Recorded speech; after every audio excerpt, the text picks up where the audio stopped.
6 hours today, and I'm going, I'll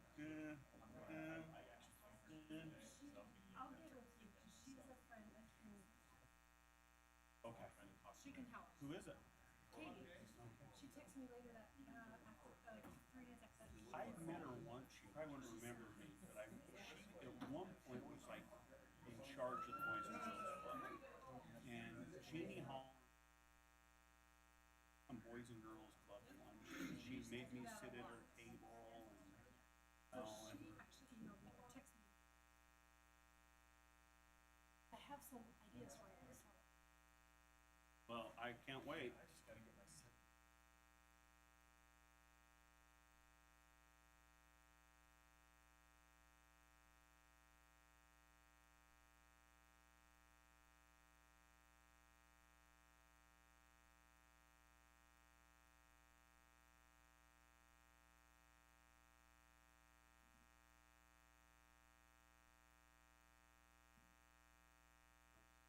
Couple of weeks prior, and it rained every day. Onlys. That would be my did? level. Kind of like the quiet spirit, like can be broke twice, the 2 times I was going. Okay, we're getting close.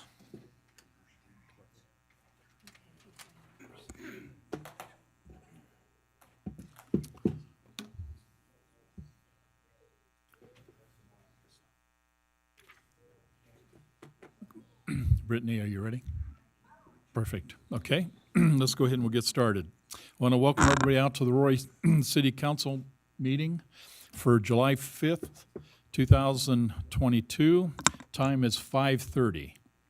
I want to welcome and recognize that we have Councilmember Scadden, Councilmember Joe Paul, Councilmember Jackson, Councilmember Wilson, Councilmember Sophie Paul with us tonight. We've asked Councilmember Joe Paul, if he would go ahead and lead us in a moment of silence and the Pledge of Allegiance. Oh, you broke it. That's not a good start. Break your bike. All right, welcome. If you would please join me in a moment of silence.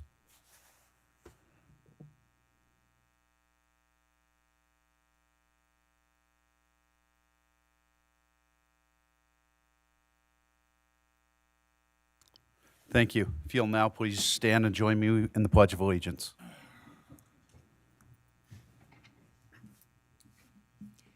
I pledge allegiance to the flag of the United States of America and to the republic for which it stands, one nation, under God, indivisible, with liberty and justice for all. Thank you. Thank you, Joe. There is no consent items, so we'll move on. Public comments. If you have a public comment, please join us. All I ask would be is if you step up to the mic, give us your name and address.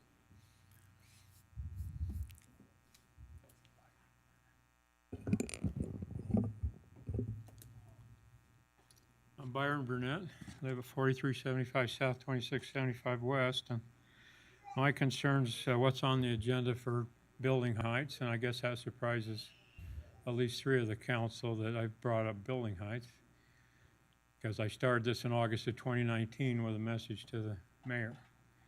I've had commitments, what I felt like were commitments from the council about building heights being 35 feet behind my home. And that was important to me and my neighbors. We brought up facts about views who nobody cares about, and privacy, which I have no right to. But one thing that caught on a little bit was when those townhomes that are now approved, 295, are backed up along those railroad tracks, because the site plan has 9 buildings with 6 in it each, lined up back to back with against the tracks. 35 feet is going to be stretching it. In April, I found out they were looking at changing the way they measure building heights. And I found out that the promises that I felt I understood was 35 feet at the highest point. Well, that's not how the code is now. and it's not how it's proposed. It's proposed at halfway between the eaves and the pitch of the roof. That means, depending on the pitch of the roof, even that developer that has been approved already could go as high as 40 feet, depending on the pitch of the roof on those 3-story townhomes, which I opposed from the beginning was 3 stories, and I thought we settled it on 35. More than once, Steve changed it to 40 right during your discussion. At one time, Joe, you made him change it back to 35, but now it looks like with the right pitch, it could be 40 anyway behind my home. Well, it's a done deal back there. I mean, if that's the code, it's not going to come before the city council. It's already been approved by the planner. I sent a note to the city planner or the planning commission when they were discussing it, and I'll read it to you. And the reason I'm here is because it got no discussion during that planning meeting. I couldn't attend. I usually have some things on Tuesday nights now, and so it's difficult for me to get to some of these meetings. But let me read this. Subject, this was on April 12th. Back there, I want to express my opposition to measuring building heights any way except to the full pitch or building height, not halfway between the eave and the peak of the roof, which would raise a 35-foot building to as much or more of 40 feet. Anything taller than 35 feet behind my home, south of 4,000 and west of the tracks, will create a sound tunnel with the tracks between our homes and the new development. I see this as a violation of what residents were promised by the council in discussion concerning the Station South area. That's how I feel about it. I do feel like it's a violation of a promise that I felt like I got. And I guess 2 of you council people don't have to worry about it because you didn't make any commitment. But 3 of you, I felt like were supportive of that. But now it doesn't appear that that's necessarily a done deal. And I'm here to, because what behind my house is probably a done deal. That fight's probably over, and I probably lost that fight. But I did want to express my concern for others. And sooner or later, if the Wilsons ever sell their property, you're going to have it above my home, looking down on my home, now higher than 35 feet. So that could still happen to me, but it could happen to others. Anyway, the questions I want to answer today was, first of all, this was discussed right when you were concerned about water, and you talked about the flip your strip, and I understand you don't think that's a good program now, and that's your opinion. I went ahead and flipped mine because I couldn't keep it green before the deal. That was the hardest part of my yard, to keep green anyway. So mine's grass is gone, and I think it's a good idea. But it's just now getting to the city council tonight because it was delayed with the emphasis on changing the building heights. That was more urgent than our water. I guess 295 townhomes is more urgent than our water. And I guess that's not going to hurt traffic with only one main entrance into there and then just an emergency entrance. I guess that was ignored too. But the questions I had is, why was that such an urgency? What development caused the way we measure buildings so urgent? I want to know who that building builder was and where that's going to be to make that more urgent than. I mean, it was urgent enough that Steve went to 20 different cities, towns, counties to get the way they measure out. Like must have been a serious problem with ours if he had to go to 20 of them. And I'd like to know why he went to Bend, Oregon. What caused him to go to Bend, Oregon to get there the way they measure buildings? If it's not the developer, I don't know who it would be. Maybe it's not. Maybe he just has some friends up in Bend, Oregon. So that's my second question is, what was so urgent? What's the planned development that's so urgent to get this changed, and why Bend, Oregon? And then why, when it was proposed by the Planning Commission on the site plan, I went through it because there's a lot of detail on it. but there was nothing in that detail from the developer behind my home that said anything about heights, nothing.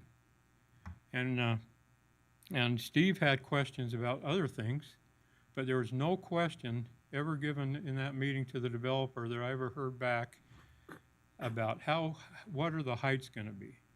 And based on our zoning, as long as it was under 35 feet measured in chapter 31, I mean, I made a big mistake because I thought 35 feet meant 35 feet.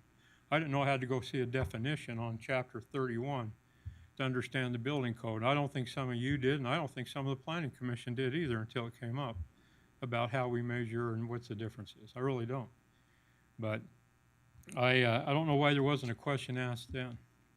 So my other question is I did send a note to Steve, and he did answer me on an email, and I appreciate when I sent my last two messages to the council that two of you got back with me, and the mayor. Appreciate you too. But I'd like to have a commitment, because he said he talked to the developer's engineer, and he's saying that none of those townhomes are going to be higher than 35 feet at the peak of the roof. Because I said I don't want to hear the zoning code. I want to know how high those are going to be at the peak of the roof. And he's telling me that the engineer said they're going to be 35 feet. And I'd like to hear another commitment today from the council and even Steve, if possible, that they're only going to be 35 or less at the very peak at the top of those townhomes. And I'd like you to consider, when you change the way properties measured and buildings are measured, go to the top. Why confuse it? Why make me and other citizens go to the definition to define what really a building height is? Why don't you just make a building height to the peak of the building, wherever it is? Don't count my rabbit ears and swamp cooler or whatever's up there. But the building height, it would be simpler and easier understood if it went right to the peak of a building for us that don't read the fine print and go back to the definitions. So I appreciate your few minutes, and this meeting will be a little shorter than last time. Thank you. I did watch the whole thing on YouTube. Okay, thank you. Okay, anybody else have a comment they'd like to make?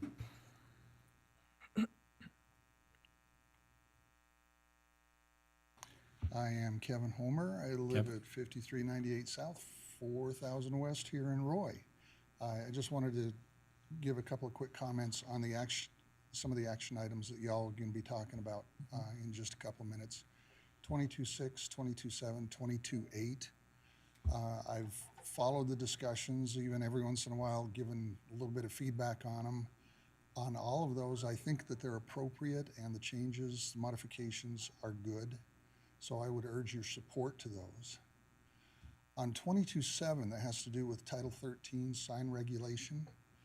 There's one area that I think is still deficient that has specifically to do with the section on campaign signage. Campaign signage. Excuse me? Campaign signage? Yes, sir. Okay, thank you. I think that there are some problems there, and I believe that they're pretty serious, especially since there's, in my view, some violations of First Amendment protections. I will go ahead and draft another awesome proposed resolution for the City Council for your reading pleasure, and I'll do that in the next little while, and maybe we can have a little bit more discussion about it. Anyway, I think that they're good changes. I would urge your adoption. Thank you, Kevin. Okay, anybody else have any comments, questions, anything they'd like to share, any topic? I have, whether it's question, clarification, so Mr. Burnett asked a few questions. Can those questions be answered? Because I was one of the ones that did make a commitment and pushed to make sure that maximum building height was going to be 35 feet. I've had many conversations with Steve, Matt, Andy about it, and I'd like to know where the clarification is in some of the questions he's asking. Well, normally we'd address that, but there's already a discussion scheduled to go in detail on that. So my comment would be let's listen to the ordinance proposal, and then I would ask those questions. and hopefully walk away after it's explained in terms of what's being proposed, if it meets what you agreed to and what the council supported. Because building height is the component of that ordinance, okay? So, in all fairness, Joe, I think that would be the best time to put it all in line, because we'll then hear exactly what's proposed and you can ask that detailed question. Okay. Anything else? Okay. Seeing none and hearing none, we'll go ahead and move to action items. The first one will be from Mike, is it Stage? Stagg, please. Stagg, S-T-A-G-G, okay. Aquatic Safety Award, please. I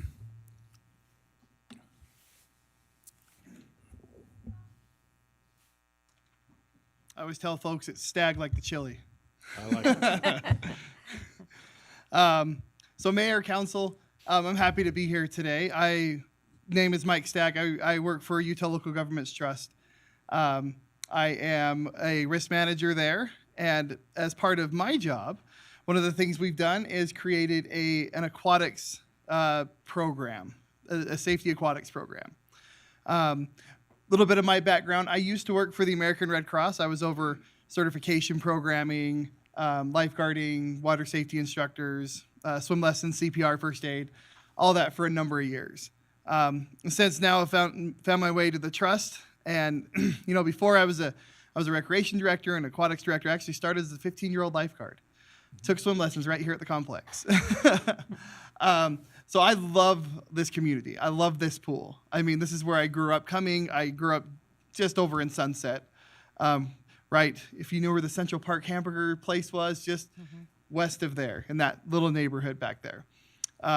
So I grew up coming here. I love it here. And so now to be able in my career to come back and do some things with the swimming pool is a really, really cool opportunity for me. Because I see it now from a different angle, right? Before I was going there just to have fun, take my kids there and have a good time. But now I'm coming and looking at it at a much different lens, looking at it from how safe is the facility, how well trained are the lifeguards, how well maintained is the complex and the aquatic center. So what we do is we go through a huge inspection form that's based on the Model Aquatic Health Code. Model Aquatic Health Code was put out by the Centers for Disease Control about 10 years ago. And it's all a bunch of standards that has to do with the safety and security of the facility and how safe the water is, how safe the structure is. And so we look at that as part of the trust as per liability. How liable is the facility? Is there something that we need to address? Is there something that is needed? Is there some help needed? How can we best guide the facility of the city to be not as liable as it needs to be? And we are presenting today this safety award to the Aquatic Center, to the complex, to Anita, to Julie and their teams for everything they do there. So for the year 2021, I know it's a little, 6 months in, but here we are. 2021, we're proud to give them our silver award. There are 33 members of the trust that have swimming pools in their cities, and a total of 42 swimming pools throughout the state that the trust oversees. That's in our pool. It's in your pool. No pun intended. But Roy City, they rank in the top 10 amongst all of these pools as it pertains to safety, as it pertains to lifeguards, and it pertains to the training of those lifeguards. So I go out and I look at the training of their guards. I see, how do they do?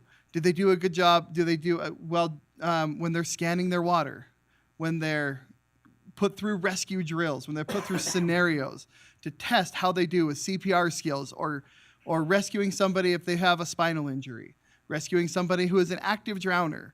And they do such a fantastic job there. And I wanted to first thank the council and thank the mayor and the city manager and everybody involved for your support of the Aquatic Center, for the programs that they do there, for the programs that are run at the complex. Thank you for the support, because it's definitely seen as I go out and I see such great work that's done by these lifeguards. The council, the mayor, city manager, the Parks and Recreation director, you guys give such a great support to your staff members there, to your full-time staff. It is a really, really good thing to see. I see a lot of cities. I see a lot of swimming pools throughout the state. And there are about 30 who aren't as well run as this facility here, who aren't as safe as this facility.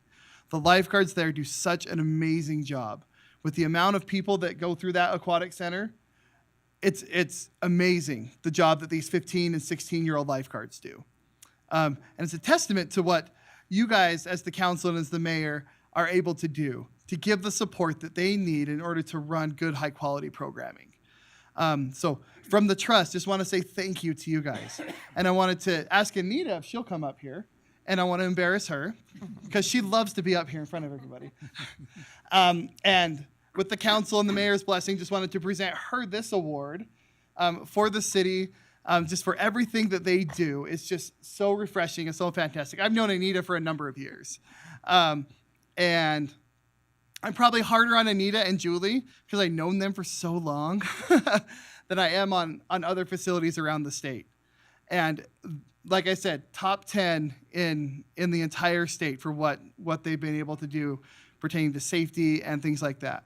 I just went out last week and did a visit at the Aquatic Center. And I think next year we're going to get these guys to the gold category. Just from the visits that I've done so far, we have one more visit coming up in the fall time. But the visits we've done so far, they've been so well done. The things that we've identified, they've taken care of quickly. They've gotten things done in a timely manner. They've retrained and retrained lifeguards so that they are always ready in case of an emergency. And so just Anita, thank you for everything you do. Thank you for what your guards do. Thank you to Julie. Tell her I said thank you. She already knows, hopefully. But we're happy to have the city, Roy City, as members of the trust. You guys are such a great partner for us, and we're very excited to keep going with this in the future. So thank you. Thank you, Mike. Well, Nita, now you got to say something. Speech. I just want to pay tribute to my guards that work so hard. Today we had over 700 people there today, and they work their tails off. So, and it's hot, and it's people aren't always nice, but the guards do an amazing job, and we're so proud of them for 15-year-olds. So they do a great job. So thank you. Congratulations. Thank you. Thank you. Thank you, Mike. Council comments? Mr. Stagg, you know that pool that you learned how to swim in, so we're doing a fundraiser to save that, so. Oh, yeah? Yeah, the complex is currently closed, that pool. Uh-huh. But we're gonna set off a big fundraiser for that, and so you'll have to look for that. I would love to. Yeah.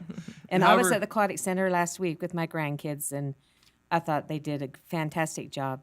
I talked to several of the lifeguards, asked them where they went to school, and even though I talked to them, they kept looking around, making sure I wasn't taking their attention away from their job, and it's just such a well-run facility, and especially on a hot day. Yeah.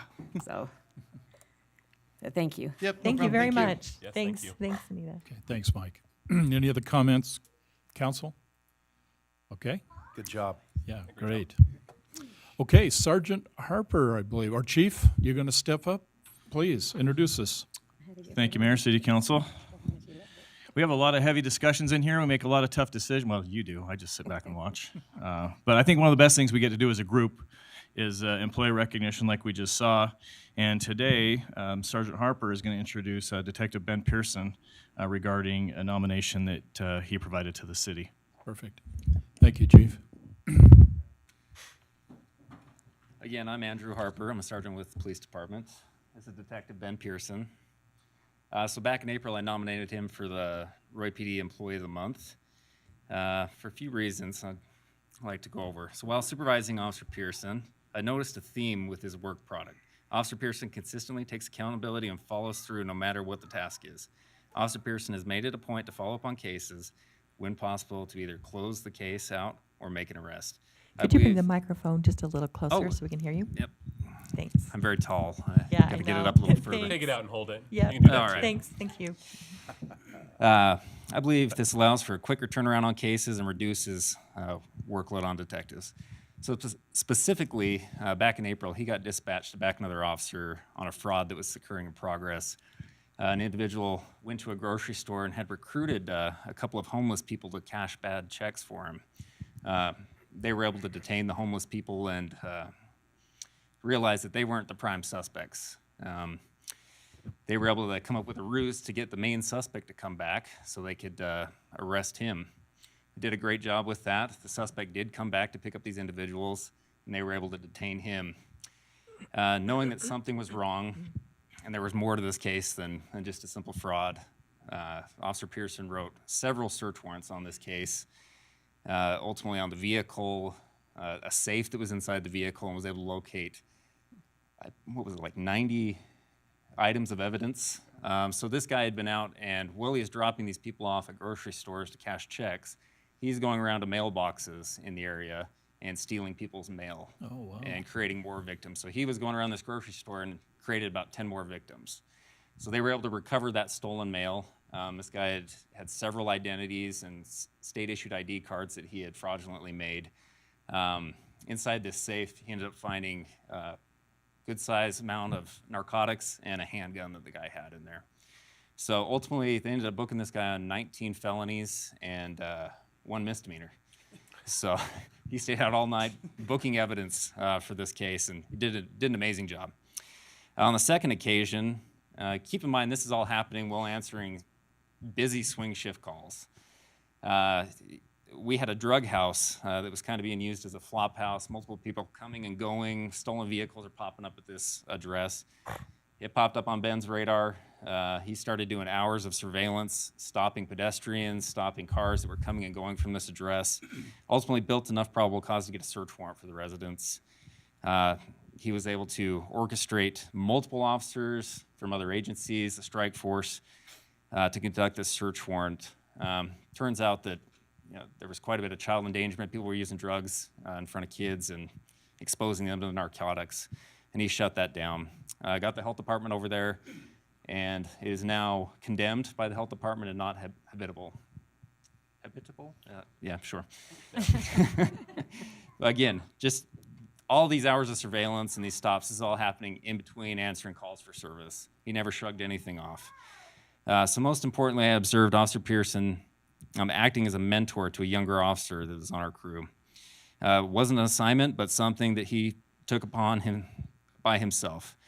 Through this process, I've seen Officer Pearson motivate the entire crew with his contagious positive optimism. Officer Pearson is truly a cop that just doesn't give up no matter what the city throws at him. I believe Officer Pearson's consistent efforts to better serve the community of Roy are more than worthy of being recognized as Employee of the Month. You do a great job. Thanks. So, yeah.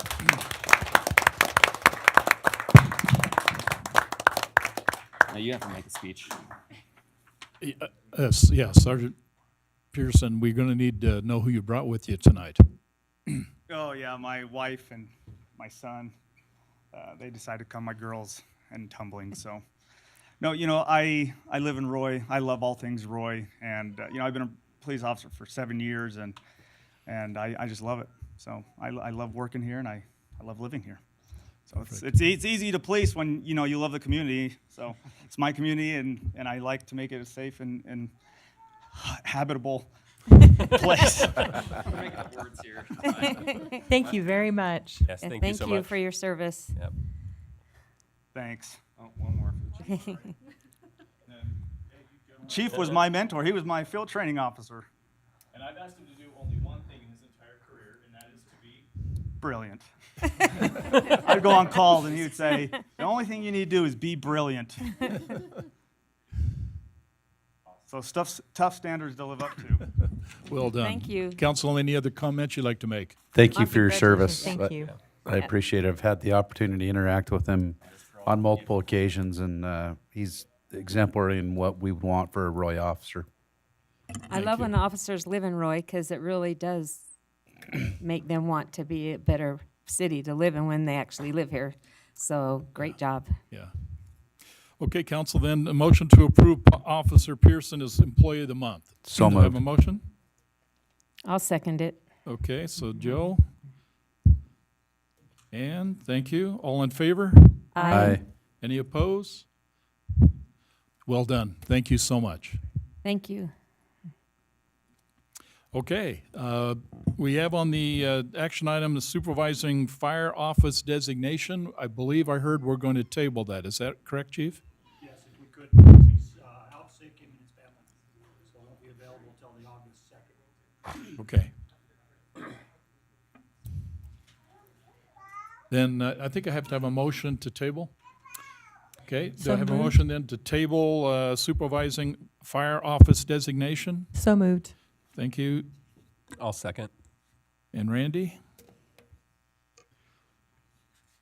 And perfect. I'm just writing this down. Thank you. Sorry for the delay. All in favor? Aye. Any opposed? Okay, we'll table number 3. Consideration of ordinance 22-6, amending the Title 10 zoning ordinance, Chapter 10, general property development standards, amending the Table 10-1, maximum building height, and Chapter 31, definitions, amending the definition of building height. Okay, Steve, I think you're going to talk to that? If I could just do a quick lead-in, but I think we need this. 1 second, sorry.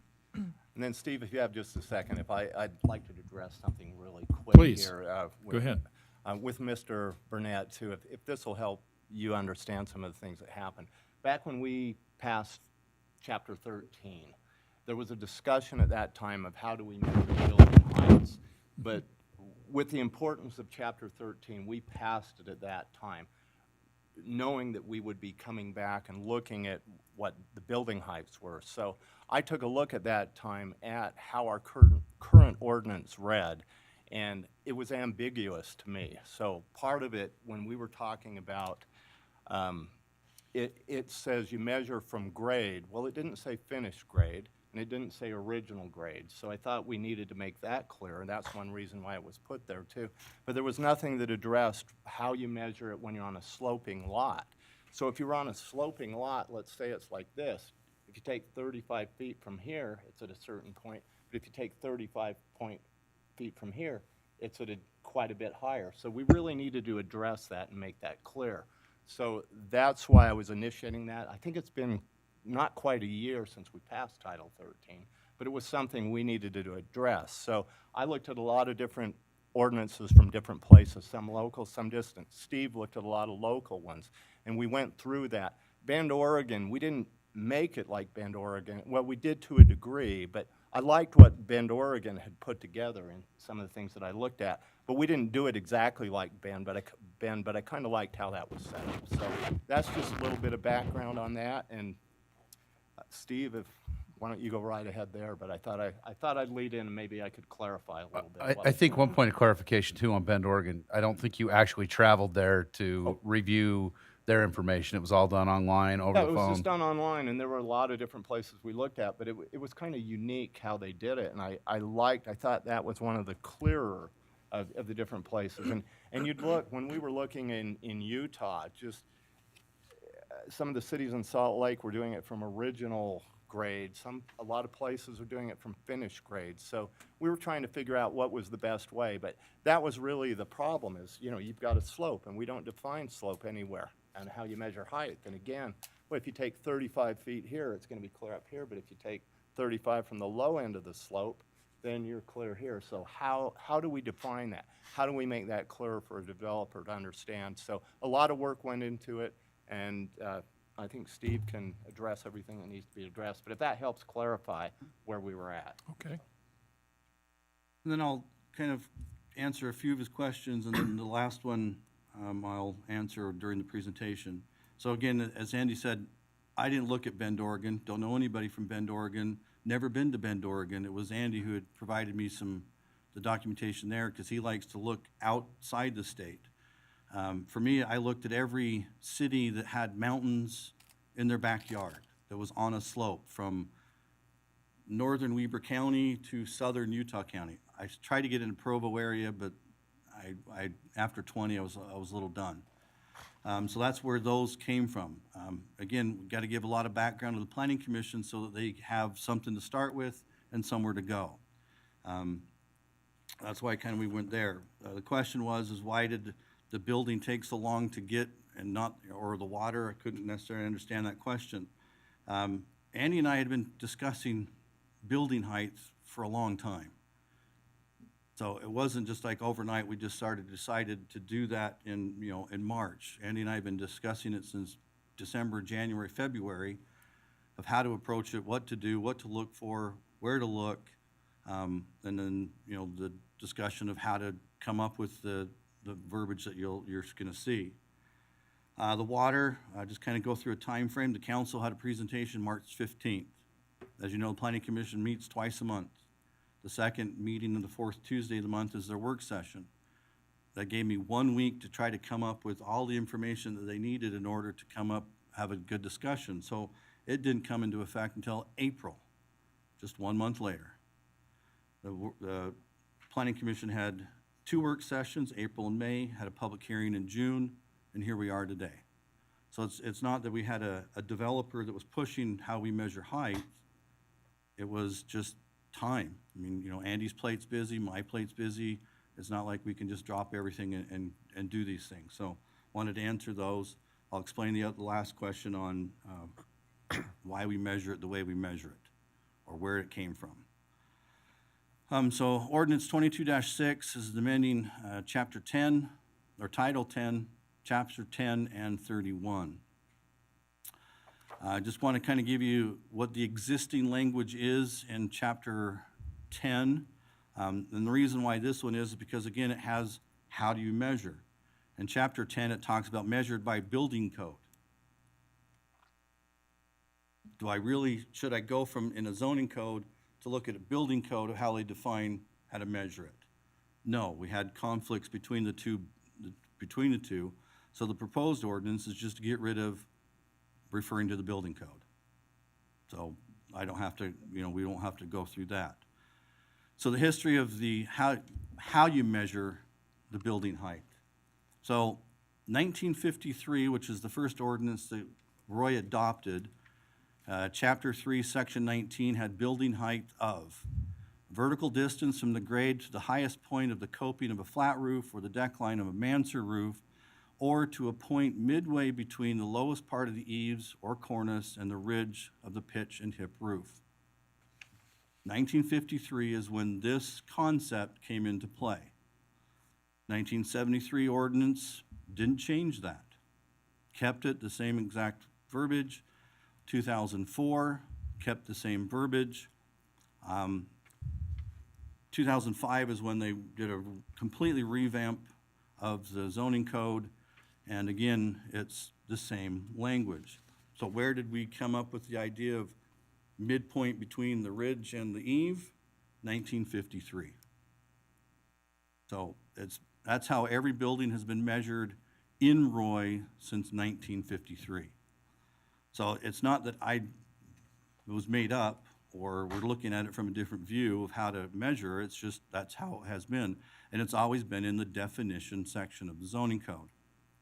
So when the Planning Commission took a look at the existing code, taking a look at all 20 local ordinances and Bend, Oregon to come into play, how you measure a building on flat ground, well, 1 point seems to satisfy it because it's pretty flat. But how do you measure it from a slope? So the first part of it means building height means the average maximum vertical height of an enclosed building or structure measured at 4, or at a minimum of 4 and a maximum of 8 equidistant points, and I'll illustrate that here in a second, along the building facade with a minimum of 1 point per facade, so side, front, and rear, from finished grade to the highest point of the building or structure. So we've added that portion of it. Again, we're looking at how do we start looking at height, slopes. Like Andy said, if I measure it from the back side, of course I can get a lot taller. If I measure it from the front side, it's gonna be a lot shorter. So if we take an average of those, plus a couple others on the other, we're gonna get an average.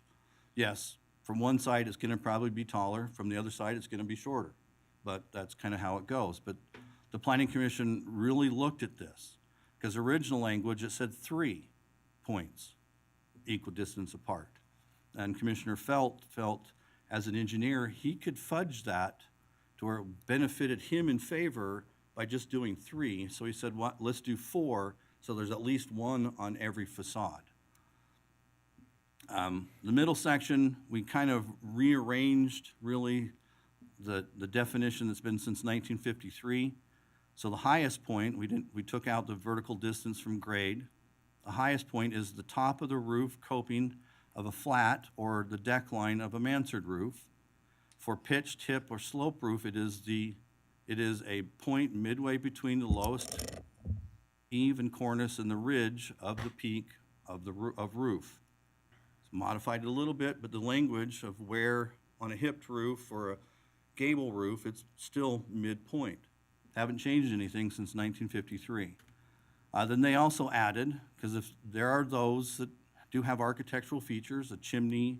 There was one actually, I think close to Randy, who has over his garage like a little crow's nest or whatever. And then you've got other buildings that are gonna have 4 stories and gonna have to have an elevator. Do we start deducting the elevator now in the total height? So the Planning Commission looked at it and said, well, if it's an architectural element, like the crow's nest or something, I know the building that's south of Les Schwab, they were running out of landscaping, so they've converted half of the roof into a terrace garden.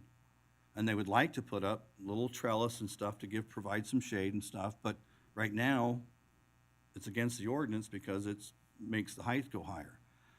So they looked at why should we penalize people for architectural features and elements, including, chimneys, flagpoles, bell towers, steeples, vents, roof equipment, that it is mandatory to be screened from public view and not include that as part of the overall height.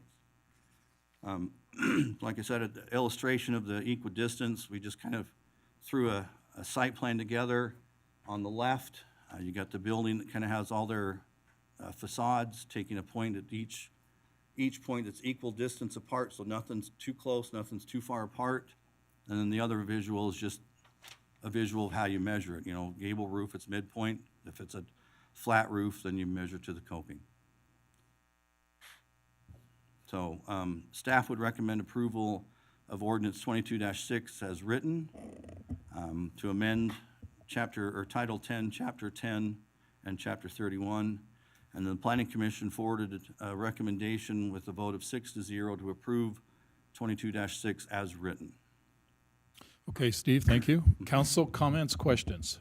Yes, I was wondering, Steve, in regards to the first paragraph there where it talks about measured at a minimum of 4 and a maximum of 8 equidistant points along each building facade and a minimum of 1 point per facade. I was wondering who chooses 4 versus 8, and then the way it's written, it kind of sounds like the Bend, Oregon one at first, where it says a minimum of 4 along each building facade. It says a minimum of 4, but then it says a minimum of 1. And I was just wondering if you could clarify that, kind of those 2 points to that. Well, it'll be myself and the developer, because I'll look at them. Now, part of the debate the Planning Commission had said, well, because this doesn't affect just the train station. This affects citywide. So if I'm building a building on flat ground, I got to give you 4 points. They were like, well, we got to have it something for slope as well, so they left it at 4, 1 per facade. I'm going to ask the engineer or the architect to give me those points and where they're at, and I'm going to make sure that they're equidistance apart, that they're not trying to cheat, because I've got to, this elevation is lower, so I'm going to get more over here. So those will be things that we look at. And when you're talking about facade, are you talking about each jog out surface, or are you talking about more of an elevation? Well, facade is the elevation, so at least 1 on front, back, and the 2 sides. Because if it's a building that's kind of got multiple, kind of like the diagram cycling here, yes, then give me a couple others that might, help define it. Okay, because I believe the definition of facade is just a little different than elevation, and so I thought that was confusing. So let me just back up a little bit. When it says a minimum of 4 along each building facade, so it sounds to me like you need a minimum of 4 points along each building facade, but then in parentheses says a minimum of 1. So you kind of have 2 minimum, and I was just wondering, elevation seemed to make a little more sense, and then I wasn't sure where you had a minimum of 4 and then you have a minimum of 1. And if that's the case, then if you're if we're just thinking a minimum of 4 total and not per facade, so one of the concerns I have would be, for example, if we do have a slope, and maybe I can, maybe we have a slope, and then at point here it's 60 foot. Say it's 60 foot. And maybe here it's 10 foot. And then on the side, on the 2 side ones, maybe they're at 35 feet. What that does is it allows a 60 plus 10 plus 35 plus 35. That would be 35 height. But if this is the road, then these neighbors are now looking at a 60-foot high building. And I'm wondering if there was a way, as I was looking at some of these other, examples you had, so we aren't having, because I think the intent isn't to have someone on the slope, because you're right, it's easy on flat ground, looking at a 60-foot high building right there across the street from you. And so maybe the minimum of 4 points or 3, like the Bend, Oregon one, allows us to have a little bit more, or there are a couple of other places, like, Midway talks about having a plane that kind of just goes above the grade, and so that way you can fit it in, so it's not more than 35 feet on any of the plane, and that developer can just build in anywhere it wants. And because, by the way, thank you so much for all your work. This is really quite exciting, because when we think of what we had and what this work is, this is very excellent. So these are some of the points I'm wondering if we could fine tune that a little bit so we don't end up with that 60-foot face. Well, the concern I have is, on a slope, you're going to have one side taller than the other. And if we're looking for an average of height, I mean, like the building on 4,000 on the north side of it, I haven't had one complaint that one side's 4 stories and the other side's 3. And we're not, go ahead. We're talking about, though, just across the street, though, like, for example, the UTA property, then that would be just across the street, you're looking at a 60-foot height building. Right. But again, if I say, well, you can only have a 35-foot, I mean, that really encourages someone to dig that slope, cut it off, and then, which now causes the buildings above to have architectural or engineering problems that they'll be sloughing off. But maybe if you have a different equidistant, maybe there are some things, and I know you've already looked at it, but I just believe that extremity, maybe we could, anyway, that would be my idea. And then I had a question in regards to when you talk about the midway point. If you take a look at the diagram you have here of this, the home there with the windows, actually I had an engineer say to me, well, technically on that diagram, the midway point would be, if you look to the right, you see how there's the gable over the 2 windows? That lowest point would actually be the lowest point and the highest point. And so then that midway point would then shift the entire elevation up, probably, I mean, I don't know what the scale is, anywhere from 10 to 20 feet, depending on that scale. And so I think that's where it comes in that, a lot of us are talking about don't measure to a midway point, but measure to the top, then there aren't any questions. And I agree with that. I believe and had thought that measuring to the top point would be a better way to go. So in regards to that. And then I was also wondering on 3, or my comments on the 3rd paragraph, where it talks about architectural elements. One of the key things, I believe some of those are great, maybe like the chimney, the flagpole, the steeple, bell towers, but a problem with parapets, some parapets are 10 foot high.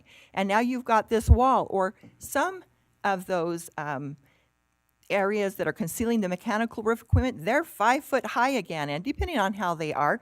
So personally, I think it would be nice to remove parapet and remove conceal mechanism, or, conceal mechanical and roof equipment, because that way you're getting the height. But if we were, and then with those chimneys, you could maybe say something like maybe a 6-foot width or 6-foot length. So you're, able to have something that's a little higher, but it's not across the whole building, thereby obstructing or now increasing that total height by that 5 or 10 feet. Because I think some of them are very reasonable, but some could be taken longer. And, if you had like a porch or a deck over it, that could be like a 6-foot by 6-foot area. That would be very nice with an arbor, but it wouldn't still be, increasing the height clear across. Those are some of my ideas. I was just wondering if you could maybe comment about that possibility, taking some of those out and working with that. I might throw a little bit more in there before you comment. I do have issue with concealed mechanical roof equipment. That's going to push everybody to flat roof it to the maximum height and then put all their mechanical on top and screen it. So now you're looking at a 35-foot building that's got 10 foot of mechanical or 8 foot of mechanical on it. To me, and then to midway the peak, maximum height's maximum height. In my simple mind, you're going to the top of the peak, and yeah, I get it. If you go a maximum height, that you're going to force everybody to have flat roofs with nothing on top of them, but that allows people to come in and do a flat roof at maximum height and then throw all their junk on top of it, which I don't think's the spirit of what's going on there, but that will allow that to happen. Well, most of the big complexes, that's where their equipment is. It's either that or down on the ground where it's gonna be noisier for the neighbors. If it's 35 feet or plus high, you're. Or you don't go as high as a building. Right. Well, and fundamentally, all we're changing, correct, is measurement. We're not changing building height. So building height still, average from the 4 or max 8 points, can only be 35 feet. Correct? So we're just changing how we're measuring and gauging the height of a building. But you can throw all your mechanical on it and get another half a story out of it. Well, again, it says, including the minimum screening necessary to conceal the equipment. It's not, I want 10 feet and I only need 5. Because we do have a requirement in other portions of the code that says you must screen your mechanical equipment. Yeah, but there's no limit on how high their mechanical equipment can be. True, but they're not gonna put anything larger than they need. I mean. Well. No, but they're gonna run it right up to maximum height on a flat roof and then put all their stuff on top of it. I couldn't, I'm not a builder, so I don't know. Yeah. And then how many cities in Utah have anything remotely close to this? For measuring of slope, none. So this is 100% unique I Roy guess thing. Park City's close, but it was really, 12 paragraphs long and really confusing, so. To measure it like this on a slope, there's no. And go ahead. some of the cities did have like a, if you're gonna have it higher on one side, they did have a minimum, like North Ogden. So, in the regards to that, Randy, so I do think that we need to maybe have some limits. Well, and my point is how many cities say we have to measure from 8, 4, 6 points? How many in Utah? None. Well, again, I've forgotten because it's been a long time since we've looked at this. I think other cities look at it for average, so you do high and low. Right. Andy, were you going to comment? Well, I just think it helps clarify from what it was before. Sure. And, but I don't know of any that quite did it like that. They would do 2, high and low, and then you come with the average. Right. I do like having the extra points there, but I'm almost thinking that the 3 per facade is actually, or 3 per elevation, maybe change it to elevation because the And jobs. outside the parentheses, I could see changing that word from facade to elevation. And I really liked how it was 3 points per facade. And if it is flat, well, that's gonna make it very easy. But if it is a steep slope, then I think that is very helpful, actually. Instead of saying just 1 per side, and then, because when you say, or 4 per side is fine too, but that way you've got those 3 points per elevation. That's going to help a lot with the difference in keeping that as accurate as possible. I do like that. Diane, maybe I need a little clarification. So when we're saying 3 points per elevation, so each different elevation? Where Yeah, I believe that's what it says on, doesn't it, on Bend, Oregon? versus facade? So with facade, it'd be the side, and so you could take 3 points on that sloping side. But if we say 3 points per elevation, help me with that, because what elevation do we choose? Yeah, what do we base it For off each of? one, I mean, you'd take 3 on each side to do the average, right? When it talks about- So yeah, I see side. Yeah. But when we say Elevation. 3 points per elevation. That's- I'm sorry. When you say elevation for a draftsperson or for engineer, they're talking about the side. So when you open up your plans and you say front elevation, left elevation, right elevation, back elevation, that's what I mean when I say elevation. And I think that's why we were saying facade. Is that Okay. right, Steve? I remember we were saying something Well, I mean, like, you if kind of got say- multiple. If you said elevation, The which- slope has elevation points. Yeah, I see what you're The saying. building has elevation. Term, Point, yeah, it's. yeah, drafting terms versus, Versus- yes, thank Yeah, you, so thanks, that's Sandy. why we were thinking of And that's why facade. we have attorneys. Mm-hmm. Because, yeah. Yes, yeah, they talked about it on the 3 equidistant points. So what is the purpose of going to the midpoint versus the peak? Well, again, the planning commission didn't look at changing the language that's been around since 1953. So they said, this is how we've been doing it since then. Why change it? Just Again, how we're- do we define it on a slope? Right. How do we get the slope? We're being Roy unique. We're being consistent with how it's been for, Well, 70 years. just Steve, because it's wasn't- been that way doesn't mean it's the best way to do it. We've And- No, seen but- many situations in the code where it's been that way for 100 years, but we've decided, wow, now that we recognize that, we probably ought to change it. Okay, That's why we think we're doing something let better me, here, let but- me kind of give you some Examples. pictures here. Each slide has one home that would not qualify if you went to the top of the peak. Well, that's why they have good architects and engineers As in, and these draftsmen. homes would have to modify their trusses in order to make it fit within 35 feet. I'm But okay with because that. it's midpoint, they all qualify. Those are beautiful homes, but I'm okay with them modifying it. Well, let me ask council, anybody other comments, council, before we try to get to a motion here? I mean, I just voted for nothing higher than 35 feet for Burnett's neighborhood, and I just want to stay with that, because I don't want them to have that tunnel effect. Like, we went to the neighbors of, whose neighbors Well, we go to? and- Helene. Right, I think is his Helene. last name. Yeah. But I mean, let me just kind of pose opposite side. Say Mr. Burnett decides to tear down his home, build it to 35 feet, which under today's ordinance could be midpoint through the top and the eave. He's taller, his building's now taller. Hasn't he not also created a wind tunnel or a sound tunnel? Isn't that already existent on the east side of the tracks? But that would be one One with the slope, house, two with not, the buildings, and the other side of the tracks are 15 to 20 feet lower than the tracks. So most of these buildings, even if it was 40 feet, are not gonna be taller than theirs on the east side. that's a good point, Ann, though, because that would be one house versus a whole long row of townhomes. Very good point. wow. I'm just, Okay, Is so it possible to maybe we have a table? couple choices here. I can go for the motion, basically ask for a motion to approve as written, but I'm sensing from the conversation, I'm not sure we're there. Or I can go for a motion with an amendment to change the wording, so that Steve has clear guidance to go for a motion and vote on that.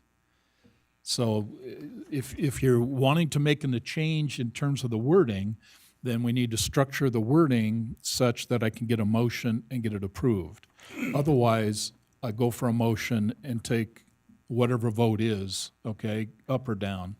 Well, I And think if it's down, then he has to come back and revisit with the council, understand where that variance is going to be and repropose. Unless we want to table it for further conversation, I'm open to some suggestions, but I need to do that by motion, so. I move that we table this ordinance so we can have a little more discussion and fine tune some of the excellent work that's been done But that's my motion, is to table it. Okay, so I have a motion then to table ordinance 22-6. Do I have a second? I'll second it. I now have a second. All in favor? Aye.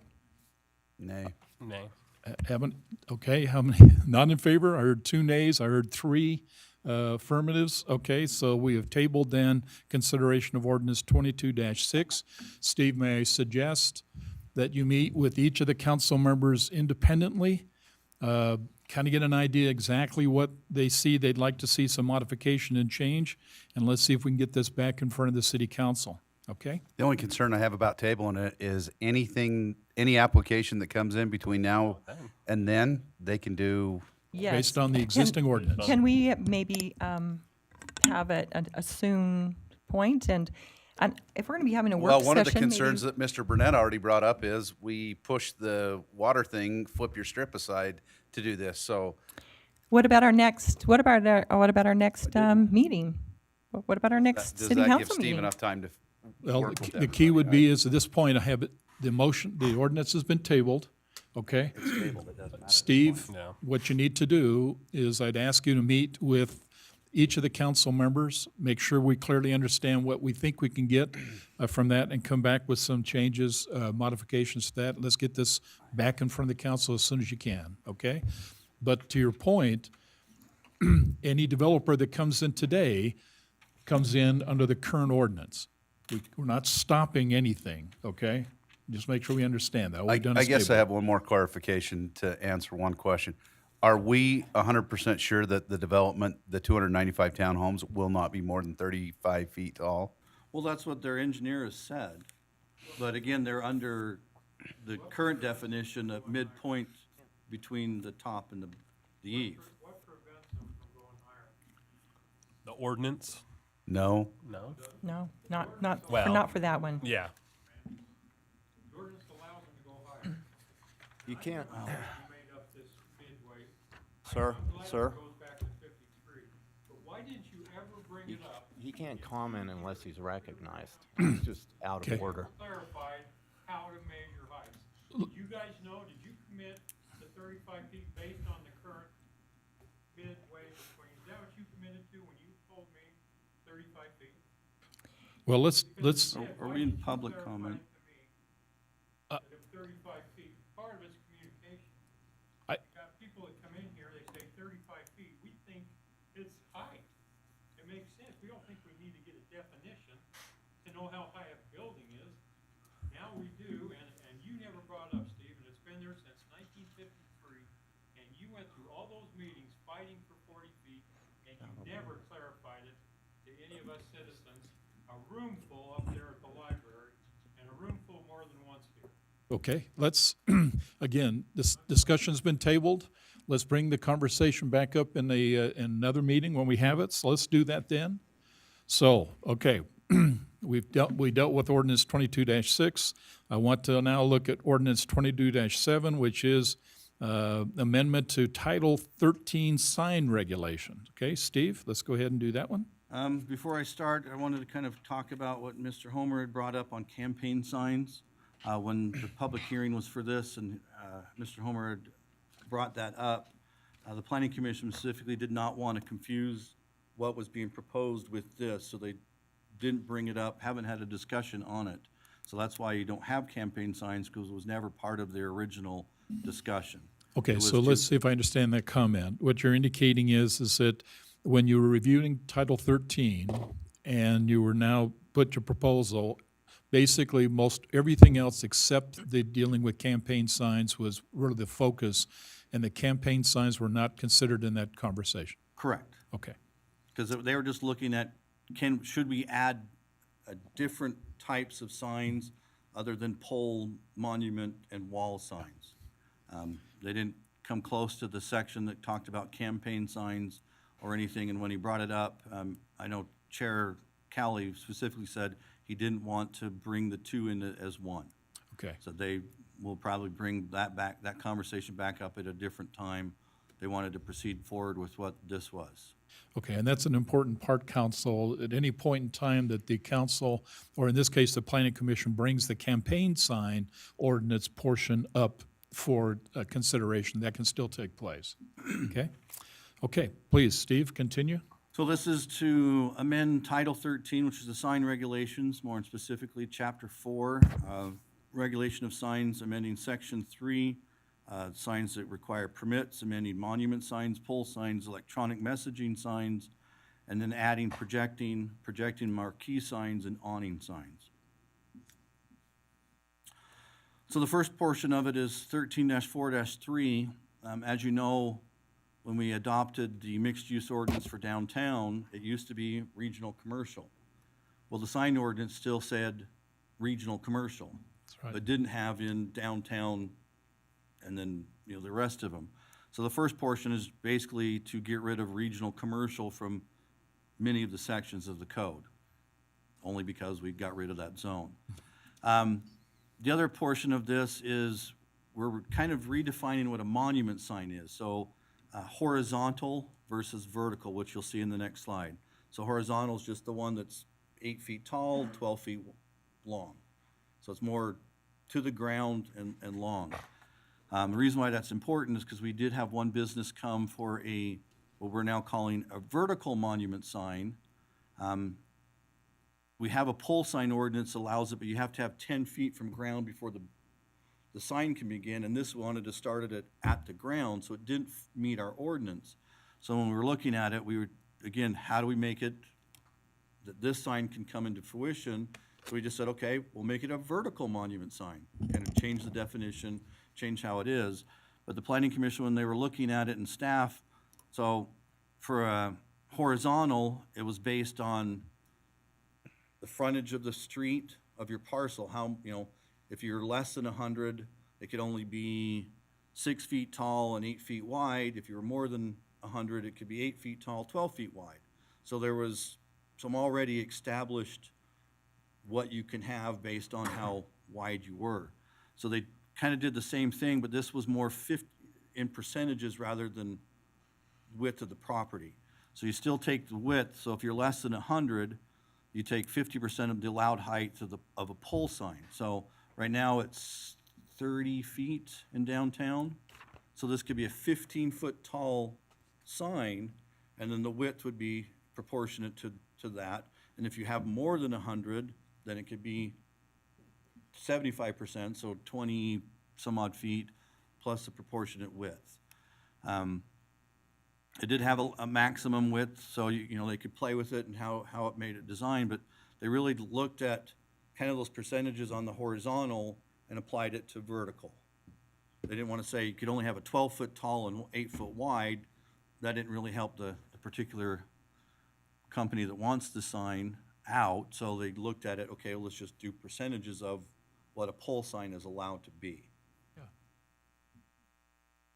The next one, pole signs. Again, getting rid of regional commercial and adding in downtown zones. Projection signs. So if you remember right, when the mixed-use ordinance, or it used to be called form-based code, Chapter 9 talked about signs. And it had a couple of signs that we don't have in our ordinance. So when the council, when they were going through it, eliminated Chapter 9, I wasn't too worried because I could bring those back, put it in Title 13, and still have those buildings have the ability to have these type of signs if it gets approved. So a projection sign, again, it's just as buildings get closer to the street, a wall sign, yes, it's still nice, but doesn't grab your attention as if it was 80 feet back. So why not have it projecting outwards towards the street? Again, what zones are allowed, the height from ground, location on the building, how many per facade per tenant. So they kind of went through the same stuff and looked at it and how they wanted to allow it in existing. Projecting marquee. This one's probably more common, well, the last one and this one are more probably common historic districts. If you go down 25th Street in Ogden or down Main Street in Logan, you got some of those old buildings that they're bigger signs, but they project out across the sidewalk, 2 or 3, 4 feet height. So they got, big, I think even Kaysville's theater has a marquee projecting marquee. So again, just another type of sign that we can allow for those buildings as they come. Another one is more prevalent is awnings, you know, especially if I'm facing west and the sun's low, why not have some protection from it, but why can't I use that as part of my signage? So they looked at allowing those. Again, how big, what, you know, what, where, why, and how, kind of when they were going through it. They looked at the electronic messaging, again, just taking away the regional commercial, adding in downtown. They had talked about for the projecting marquee, why couldn't that one have, you know, an electric messaging sign as well? So they put it into in this section that you can have the projection signs can have that. And then just the gas canopy and home occupation signs just kind of slid down in numbers, and that's why the change there. Yep. So staff would recommend approval of 22-7 as written, and the planning commission forwarded their recommendation as well. Okay, thank you, Steve. Okay, council comments, questions on proposed ordinance 22-7. Steve, I was wondering on point 4, projecting signs, 5 and 6, there is a section that says if you go to 4 and then you do little a, little 5, it says placement on building. Sign cannot project closer, and I'm thinking that probably means than 1 something from property line, and I was wondering what that something would be. Be 1 foot, 1 foot? so we can modify that. Okay. So, And yeah, then- closer than. 1 foot, okay. And then I was wondering on point 6, under awning signs, little a, under 8, just for education purpose, I was wondering why internal illumination is not permitted on awning signs. They were just, again, looking at a lot of people, especially some of these buildings are gonna be across the street from I see. residential. Why have it all illuminated out? The building itself, if it's still open at 10 o'clock, is gonna be bright enough. Okay. If you allow that awning to have another illumination underneath, it's just gonna be brighter. Not a safety issue, but that. No. Okay, thank you. So 5, yeah, if that's how, I can correct the closer than and 1 foot. Foot, Okay. okay, thank you. No. Okay, so with that, just make sure we understand, every council, that's with that change, that's minor modification to the ordinance, okay? 1 foot, And that's more grammatical, so I can make that, even if you Yeah. approved it as is. okay? Any other questions, comments, council?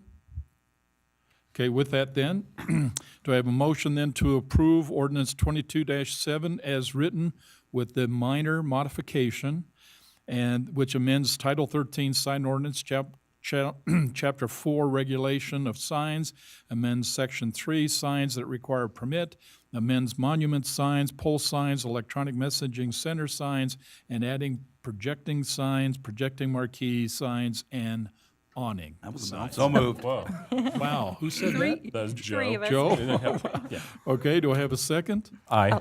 Randy, thank you. Okay, this is a roll call vote. Brittany? Councilmember Wilson, Aye.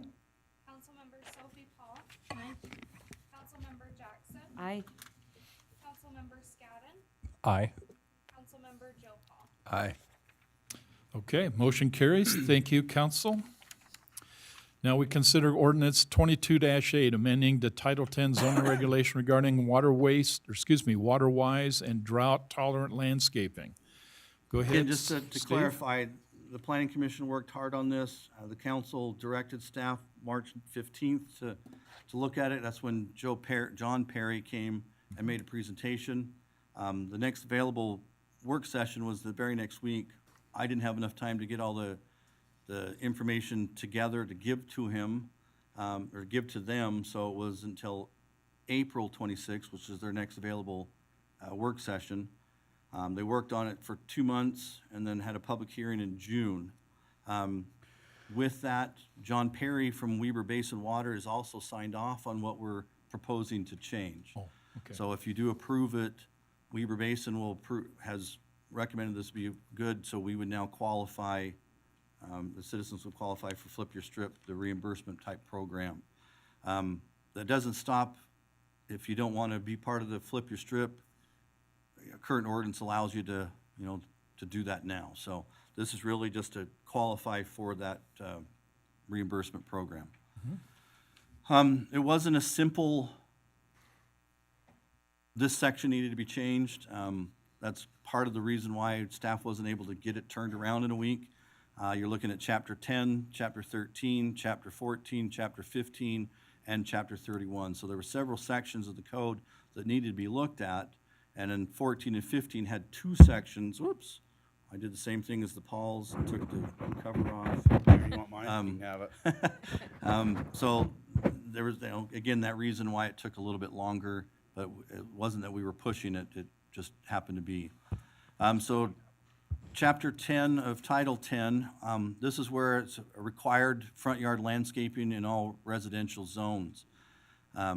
We'd already required, if you get a brand-new house, you have 18 months to get your front yard landscaped. It's already a requirement, so they just looked at modifying it there rather than trying to come up with some new lingo and language. So here, they said landscaping. They took out limited to grass, rocks, trees, shrubs, and ground cover, because in their definition, they redefined or expanded the term landscaping into more things than just this. So they figured, let's just put it all in one area rather than have it, you can have rocks and trees here, but Chapter 14 didn't say that, so, so that's why they just said landscape as defined. So it's kind of forcing you to go to Chapter 31. And then the next part is just shall apply to the following.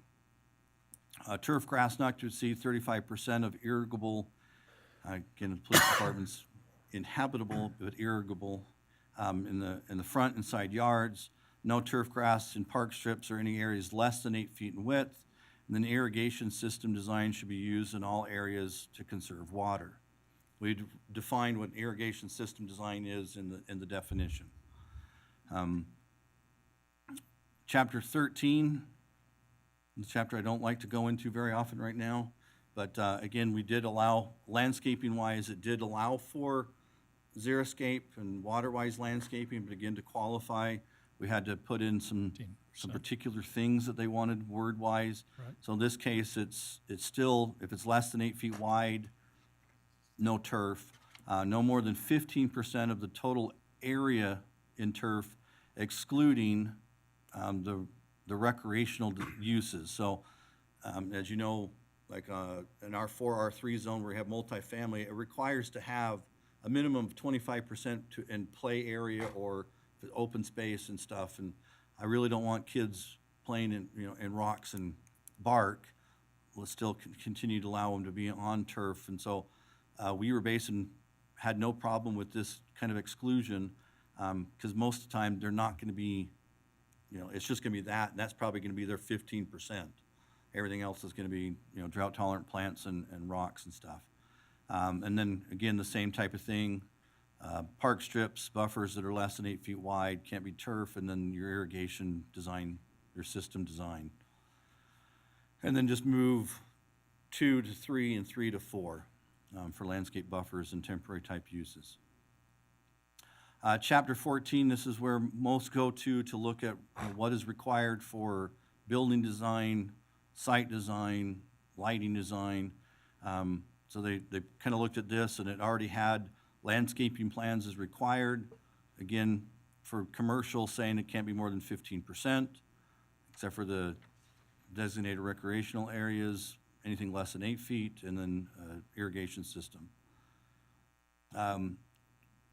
Subsection 11 of Chapter 14, it was really just on landscape maintenance, really to kind of say, yeah, we need all this, but let's try to, our main goal is to conserve water. So how can we do all these things, irrigation plan, landscaping, just demonstrate that we're maintaining it, but also conserving water. Weaver Basin doesn't care if that one's in it, it's the 35%, but Planning Commission felt it was important enough to put in there, just, again, emphasize conserving of water.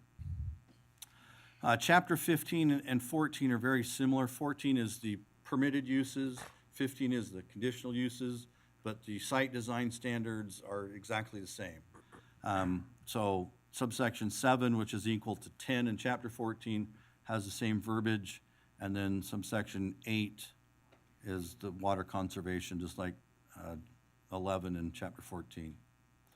So the definitions, irrigation system design, and this is where wording that Weber Basin really wanted in there. At first, it was just a drip irrigation system, and they wanted, no, let's put in there the irrigation system design, so that we could clarify exactly what it is they're wanting. So it's still drip irrigation with the filter. Each irrigation shall have a valve, just like everybody would do if they're having an irrigation system. You have valves, you have regulators, you have filters. But these are kind of words and how to define it that they said we must have. The great thing that we did at the beginning is we asked them, what are your must-haves? What are you wish you could, and what do you don't care? And then we just kind of threw out things that they didn't care about, because if you remember right, it was like 10 pages long, very, very wordy, and I got it down to really 3 lines of must-haves, well, plus this definition. And then landscaping, this is where they took what was in other sections and brought it into one location, so everybody had the same understanding of what landscaping was. So it encouraged turf, grass, trees, shrubs, vines, ground covers. The Planning Commission said, why not artificial turf? So allow artificial turf as long as there's no concrete underneath it. 'Cause again, we're still wanting water to percolate into the ground. Drought-tolerant plants and flowers. Landscaping may include rocks, stones, bark chips, structural features, including but not limited to fountains, outdoor artwork, benches, contouring of earth. But they also wanted to include that landscaping does not mean asphalt, concrete, or similar material. They still want water to percolate into the ground to help with the water aquifers. Boy, my mouth's getting dry and I can't talk. So staff would recommend approval of ordinance 22-8 as written, and the Planning Commission forwarded a recommendation of 7-0 to approve the same. Okay, good rundown, Steve. Okay, council, this is consideration of ordinance 22-8. Any questions or comments? So I have a concern in regards to, now that we have this new regulation, like how to police this. The other thing is, the front yard is the active place for many homes, depending on where their sun is. And so maybe their backyard doesn't have much turf, but the front yard does. And there are a lot of turfs out there that do not require a lot of water. You know, we talked about some of them. Bermuda grass, there's a display up there at the Weber Basin. And my concern is that it's really not fair for future homeowners to be penalized. In fact, what's happening for the few people who may possibly do this because of all these requirements, we're holding new homeowners, and those that choose to remodel. That's the concern. Is if you look down there, new construction or structural modifications now are going to be held to these particular guidelines, and that's a very difficult thing. And then when we think that this problem of water regulation will be taken care of in 2023, because we are now going to have meters for everyone, and so that can be determined, how much water each home can have, and they can decide how much water they want to go to turf, because maybe that front yard turf is important to them, but their backyard isn't. And that, I think, is a very challenging and discomforting that we are now doing this whole regulation for all the city, and maybe just a few people will possibly do it, and that's for now and in the future, and anybody that remodels. So those are a couple of my concerns. Is and maybe you can just answer, Steve, on the one question. The other is probably just rhetorical. So is this the code officer that goes around and says, measures if you've now had a remodel job, or you're 15%, or now your lawn's kind of spread out a little bit from your 15 or 35%, or I guess it's just a code officer type of thing? Well, it'd be similar to as we regulate it now. Okay. Code enforcement officer, myself, by complaint. I mean, people right now, if you water too much, it's a secondary water problem, not ours, as we kind of has discussed. So yeah, it's gonna cause issues for enforcement, but it's easier to enforce a front yard than a backyard, especially if it's behind a 6-foot fence that's, can't see through. He can't go on property, but your front yard, I can see it from the sidewalk or the street.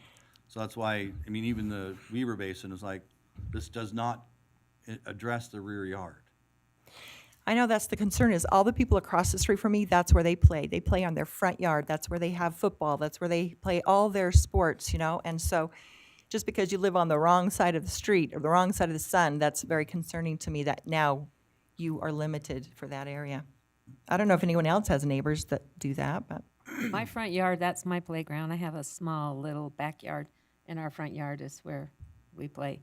But I was wondering about the cement, so, because I've seen some people in my neighborhood put just rocks in, and some are putting cement in, so, in their parking. In the park strip, the concern comes is, say the cable company wants to come in and upgrade, they're gonna tear out that concrete and not replace it because it's too expensive.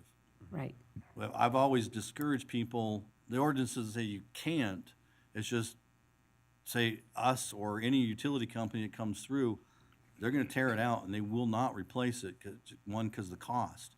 So I try to encourage them, do rocks or brick pavers or something they can take out and then put back. But concrete, again, you know, with the cost of it, if you pour it in, you're gonna be pouring it maybe 2 or 3 times in your life. Right, so if they do it, it's their own Yeah, risk. It's because it's on an easement, and Yeah. the utility companies or cable companies do have access to that easement. I think one of the things I have a concern with is educating people, because there's a lot of people that think tearing out your grass and throwing in rocks is flip your strip and they're done. Right. That's not it at all. The great thing about this is we're not the ones providing the money. Correct. So even though those that I've talked about or talked with already, I said, you have to apply to Weber Basin Water Right. to get that program. Right.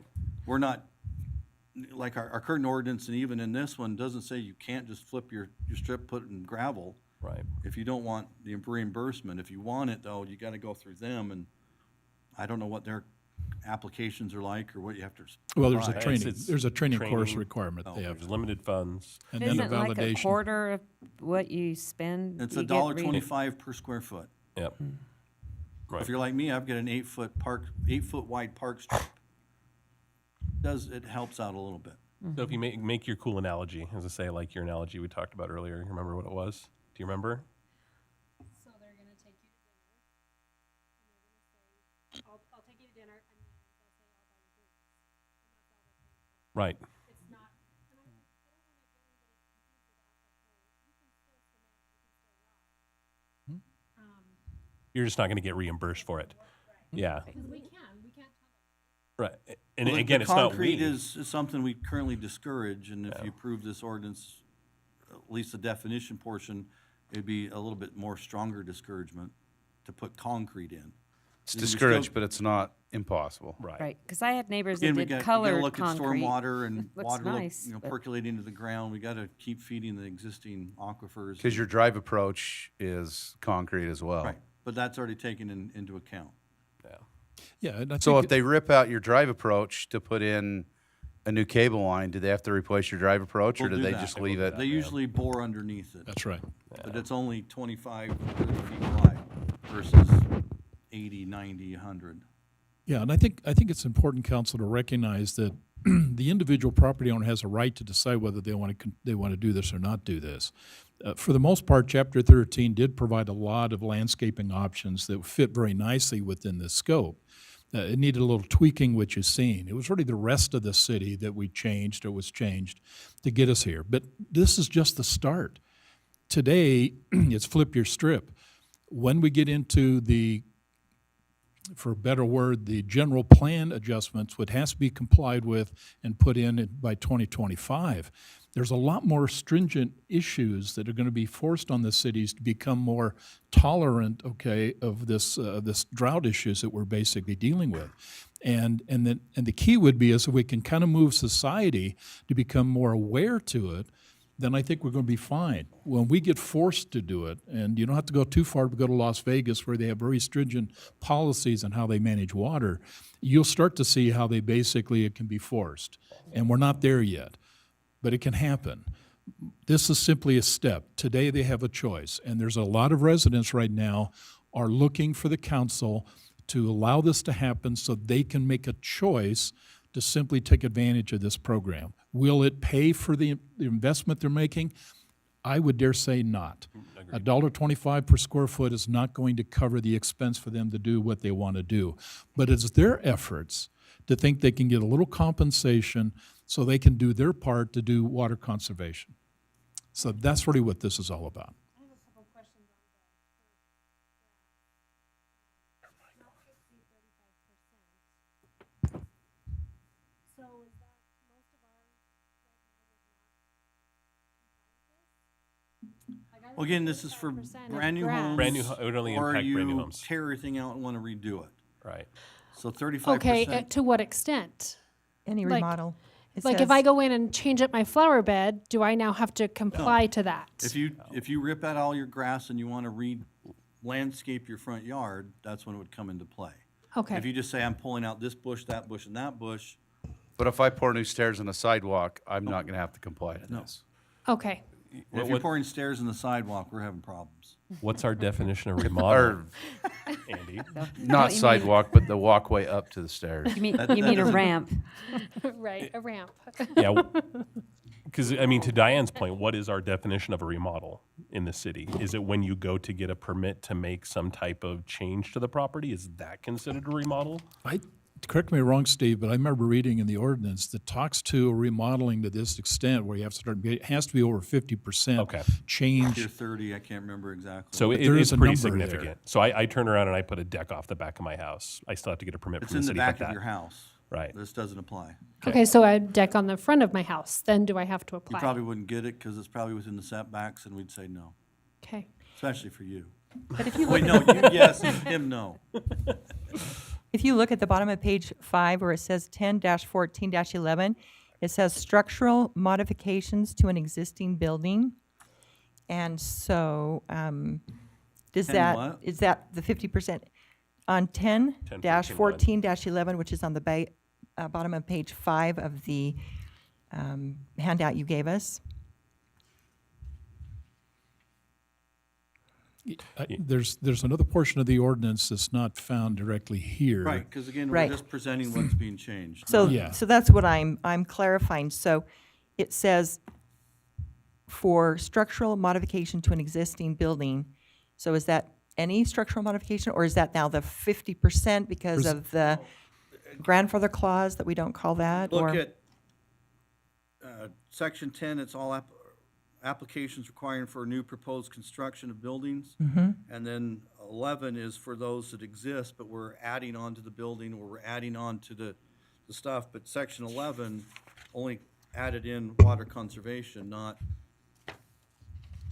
but that's a commercial, not a residential. The only portion of residential is 10, 10, 20.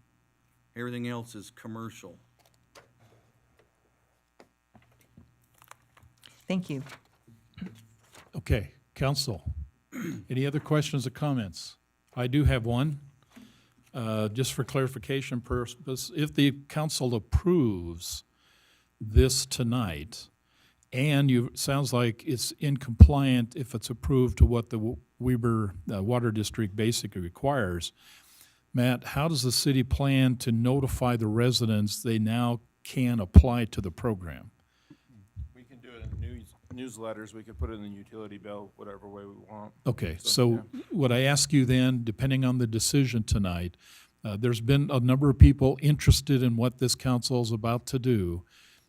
If it's not approved, no change. But if it is approved, then we have to find a way to get the information to the residents so they can reach out to Weber Basin and make that connection. And we need to make sure we explicitly communicate this is a Weber Basin, not a Roy. It's Yeah. it's not a Roy issue. Yeah. I'll still get phone calls. Oh, I know. That's what I'm saying. I'm hesitant.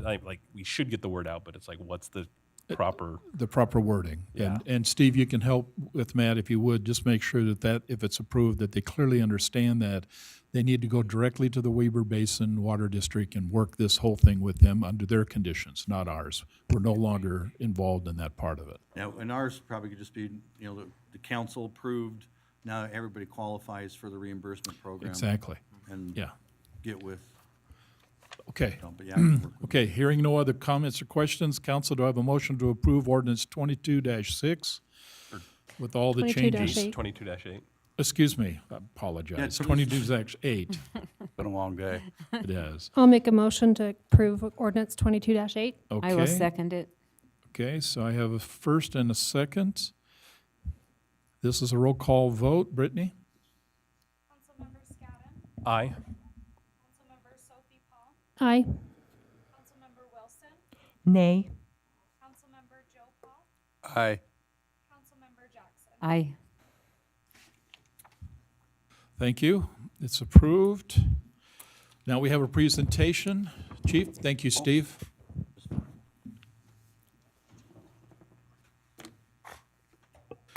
Roy Police Department 2021 Annual Report.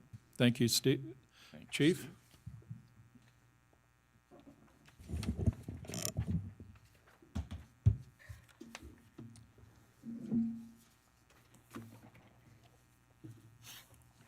Do I need to share it?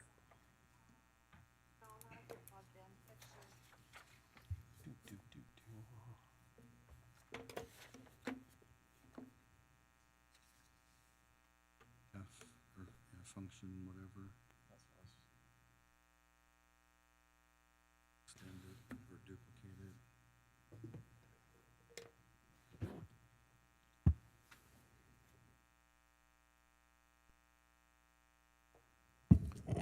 Uh-oh.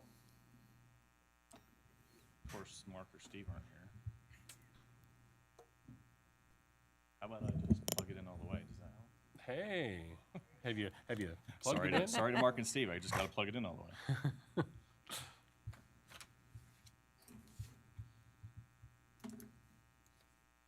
All right. Thank you, Mayor. Thank you, Council. So, would you believe it? It's been 1 year since this body appointed me and swore me in. Is that congratulations or condolences? So, it's fast. That's gone by fast. It's fast. It's been exciting. You've done a great job. I appreciate it. Thank you. A lot of sleepless nights, but I'm not gonna lie, it's been a lot of fun, and we have a lot of happy folks. So it's been well worth the ride. Bull riders get 8 seconds. I got a year, so I appreciate that. All right, so what I have before you is the 2021 annual report. You all received an electronic copy of this. I wanted you to see it early. Come prepared with any questions or any concerns you may have. Quite honestly, the one thing I wanted to note is that I'm appreciative of the position that I am in making the day-to-day decisions that drive department morale, our budget expenditures, and our training and our mission overall. But I also appreciate working with the council and the city manager and our city attorneys in creating that environment within which we actually operate. Annual report has not actually been completed or submitted to the council since 2012. The previous two chiefs, to my knowledge, have not prepared or submitted an annual report. So this is going to be foundational. It will be fairly brief, but it will also give me an opportunity to interact with you and get you guys thinking about the kinds of things you would like to see in the future so that we can make an annual report that concerns those things that interest you. This report will give you an overview of the organization, our functions, and an idea to the types and frequencies of crimes we respond to, and it will outline the other services that we provide. So our administration right now is Danny Hammond is one of our captains. Kevin Smith is one of our captains. Captain Hammond oversees the patrol division. He's responsible for maintaining all of our training records to submit to post. Captain Smith is over the school resource officers, the administrative and the administrative staff. Jordan Schmidt is my administrative assistant, and Carrie Ann is our records manager. This was the organization in 2021. When I come back to you next year to prepare to show you the 2022 report, it will look nothing like this. So not that you're going to remember what this likes, but if you keep it in your email folder, again in 2022, it's going to look a little bit different, and I think that's actually very good. In 2021, we had 2 terminations. We had 2 resignations prior to retirement eligibility. We had 4 retirements. Every one of those positions was filled by laterals from other agencies. Any promotions were made within our office. Here's a history of our staffing since 1951. A lot of this information was actually taken from Footprints in Roy, for those of you that have actually read that. Again, we started with one person who was the chief at the time in 1951 through 1954, and you can see over the last, 70 years what that looks like. Staffing has grown from 1 to a current staffing of 39. Here is the times of service for previous chiefs. In the last 25 years, there was only one chief that was hired specifically for the purpose of being the chief. That was Chief Zimmerman. But Chief Wyndham, Chief Elliott, Chief Marino, and myself all had time here. What kinds of things do we do in addition to our normal day-to-day call response? We have members on staff that are members of the Weber Metro SWAT team. We have members on staff that are with the Weber Morgan Narcotics Division. We actually have a drone UAV team. We have a PIO team. We have our detectives that work directly with the Children's Justice Center and DCFS. And we have representation on the Weber County Homicide Task Force. In-house assignments and in-house training that we can do is field training, firearms. We have de-escalation instructors within our department. We have defensive tactics instructors within our department. We have active shooter critical incident instructors within our department. We do our own emergency vehicle operation training. We have a K-9, and we have peer support within our organization. So this is above and beyond their daily responsibilities. These are things that they're doing in addition to calls for service. In October, for those of you that are here, you remember we talked about vacation and comp time not being used. I can proudly report that we did see an increase in vacation being used. If you look at the bottom right, total vacation and comp time used less resignee, what this does is this takes out all the retirement vacation that is paid out when people retire. And this actually gives us a more accurate picture as to people on staff, what kind of vacation they're using. We saw a low in the last decade of 72.94 during COVID and with our very short staffing. We got fully staffed, and you can see that immediately bounced back up about 1,300 hours over the course of that year. It's still a little bit lower than what we typically see, however. I'm hopeful that over time we'll actually see that go up and people can feel like they can take vacation again. Total case numbers assigned, you'll see in 2017 we had a high of 28,311 cases. That is sloughed off to 20,865 cases. This includes traffic stops. I suspect that the significant number that we're seeing in this drop is going to be related to traffic stops. COVID, for the most part, people have carried on their lives. We're back to normal operations. You can see that we did move up a little bit in 2021 as opposed to 2020, and I have no reason to believe why that wouldn't go up in the future. Index crimes. So the FBI measures index crimes when they're looking at communities. What an index crime is, it's a crime that's committed against persons typically, and they'll fall in various categories such as criminal homicide, rape, robbery, assault, burglary, etc. They're known as index crimes, and the chart below is going to evaluate the number of index crimes per 1,000 residents annually. This is a report that's put out by the FBI, but it is taken from the statistics that we provide to BCI. Now, the thing about index crimes is it only measures one crime in a criminal episode. For instance, if someone breaks into a home and commits a burglary, and during the course of that burglary they damage property or they assault somebody, you actually have 3 different crimes that occurred. Typically what will get reported as the index crime is the burglary, as that was the major offense. It does not include the other crimes that were reported in that criminal episode. If you look at the yellow line, that's Roy City. If you look at the red line, that's Weber County. If you look at the blue line, that's Utah State as a whole. You can see we're typically well below the Utah State and the county average. However, we've been hearing about, violent crime going up across the country. Utah, Roy's, we're not immune.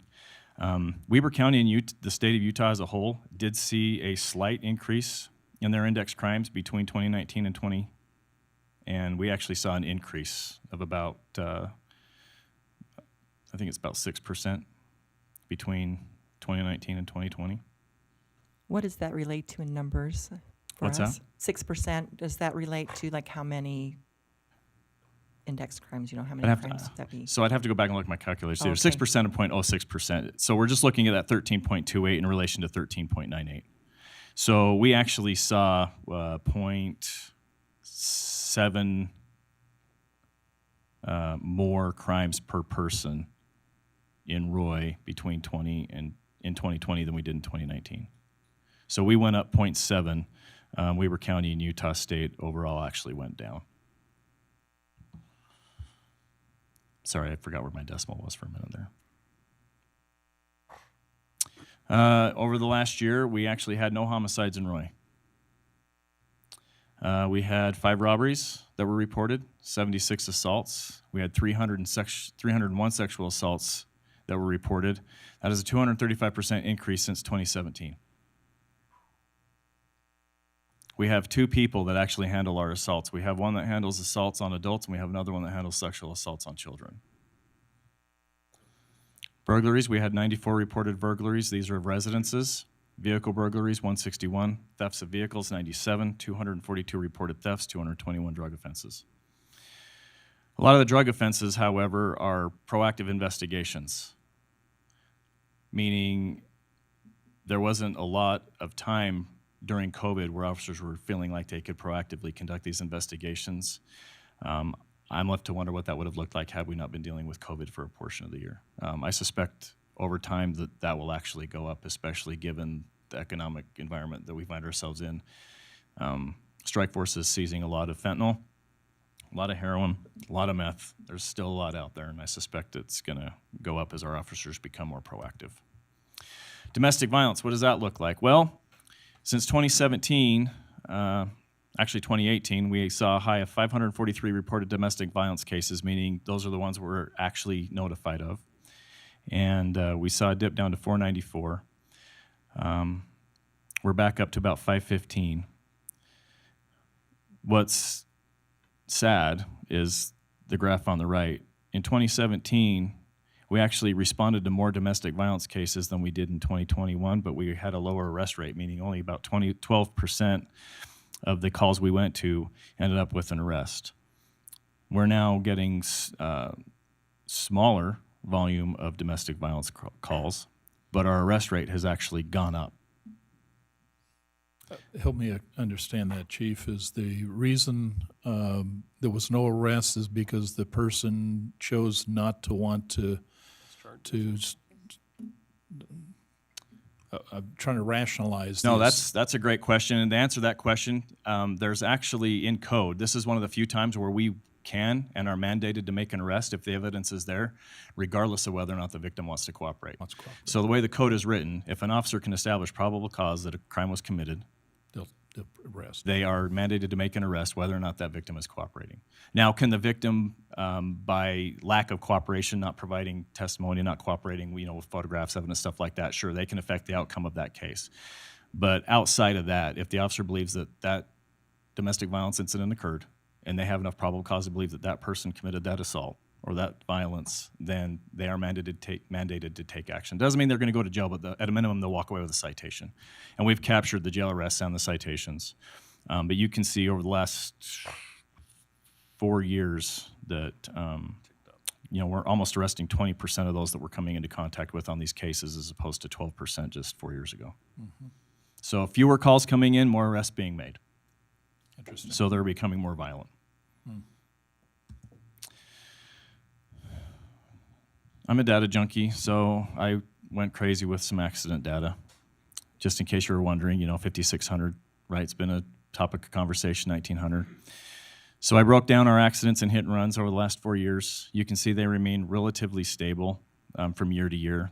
We did see a dip in 2020, but there were less people on the road. However, if you look at the hit and runs, that actually remains even more stable. The graph to the right shows you the accidents by month. We saw a greater number of accidents in April, June, and October. We see the greatest number of accidents on Thursdays, and they're more likely to occur between 5 and 6 p.m. just in case you were wondering when you stay off the road, right? We're trying to get Thursdays in April between 5 and 6, don't go driving. Stay off the roads. home for dinner. That's Trying to get home for dinner. 5,600 getting off of work, going home, right? Right, yep. Does that have anything to do with the way the sun is? So I didn't actually, it could be. I think it's actually traffic volume related. Yeah. More people on the road. Yeah. Swing shift is also typically our busiest shift, and this actually aligns with that. The same argument could actually be made on your way to work, right? The sun going, up in the east as you're headed towards Air Force Base, whatnot, and then setting in the west. Certain times a year. So, using the volume of traffic, makes you wonder why we're not seeing that same peak at 7 to 8 a.m., and I don't have an answer for that. So here's our traffic stops pulled out from the rest of our data. 2017, there were 6,500 stops.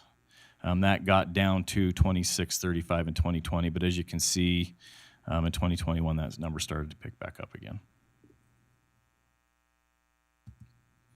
Psychiatric calls. This is a fascinating one. I've been doing a lot of work and spending a lot of time with Weber Mental Health, Weber Human Services, in working with McCady Hospital in getting a no refusal center up at McCady. Typically what happens is an officer will come out on a call and they'll make a determination as to whether or not that person needs to be involuntarily committed for evaluation. They can take that individual up to the hospital. The hospital can either turn them away or they can require the officer to go to the emergency room and wait. And then that officer has to stay there with that patient until the emergency room has stabilized them, so to speak, and then can turn them back over to the access center. In I believe it was 2019, we actually started a co-response in tandem with mobile crisis teams.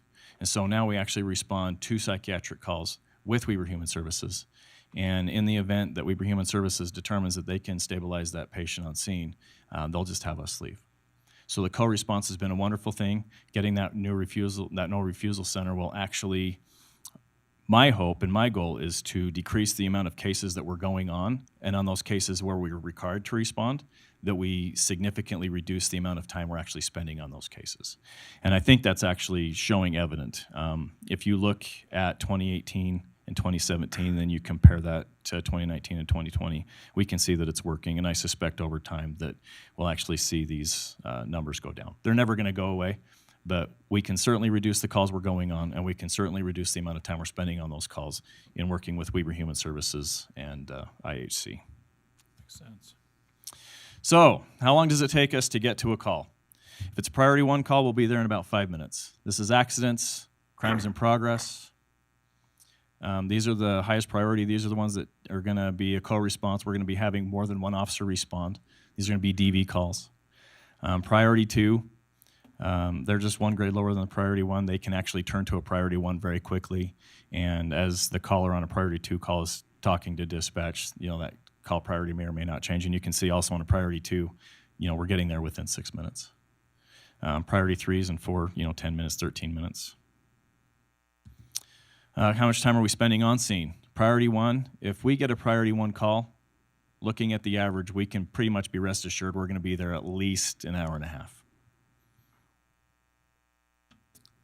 Sometimes it's unfortunate we get 2 or 3 priority 1s all at once. That'll tie up staff for quite a bit of time. Priority 2s, again, we're looking at almost an hour. Priority 3s, priority 4s, priority 6s.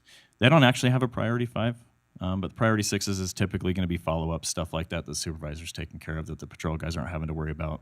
The patrol guys are going to be worrying about the priority 1 through 4 calls. Animal services. About 2,700 animals were licensed or renewed licensing in Roy City last year. Animal control responded to 1,787 complaints. Now, this is only our animal control officers. These are not the animal control complaints that officers are responding to when they're not available. 127 animal impounds were conducted in 2021, and 73 animal bites were reported in Roy City in 2021.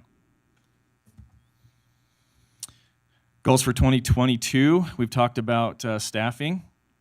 We're also starting our accreditation process with Utah Chiefs of Police. We anticipate that's going to be about a 3-year process before that's completed. That'll hopefully standardize our policy and best practices with what's being widely accepted throughout the state and recognized by the legislature. We continue to increase our competency and reduce liability. So when I sent that out, I asked for feedback, any questions, and really the only question came back was, how does this fit with the staffing ask of 5 officers? So I went back to the report that I gave the city council in November, and I didn't remember everything that was in there, but right now our current staffing is 1 officer for every 1,008 residents. That's where we sit currently. In 2010, it was 1 officer for every 921 residents. We've been doing a lot of talk about growth. Public safety hasn't grown. It's actually shrunk when you look at the police department. If you go back and you look at that staffing note, you'll find that in 2008 to 2013, we had 40 officers. 1 was given up.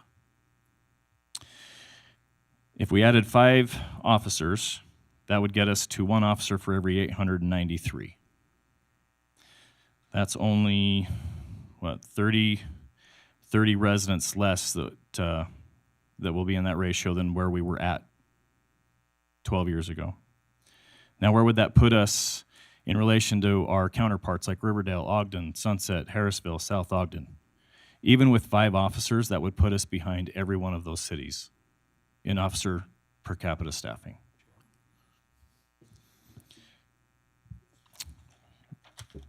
When I look at priority 1 incidents, 5 minutes is great if we're not tied up, but as we get more of these calls coming in, we have fewer people that can respond, and we're having to rely on outside agencies. In 2021, we responded to 1,943 priority 1 calls. That's a lot of time on calls when you're looking at an average of about an hour and a half per call. Some of those calls, going back and looking at the CAD, can be 5, 10, 15 hours depending on the type of critical incidents. And that's not including the traffic stops. We had to remove traffic stops because traffic stops are considered a priority 1 incident. But traffic stops themselves can run from a few minutes to well over a couple hours, and they can be handled by 1 officer, or they can require 2 or 3. So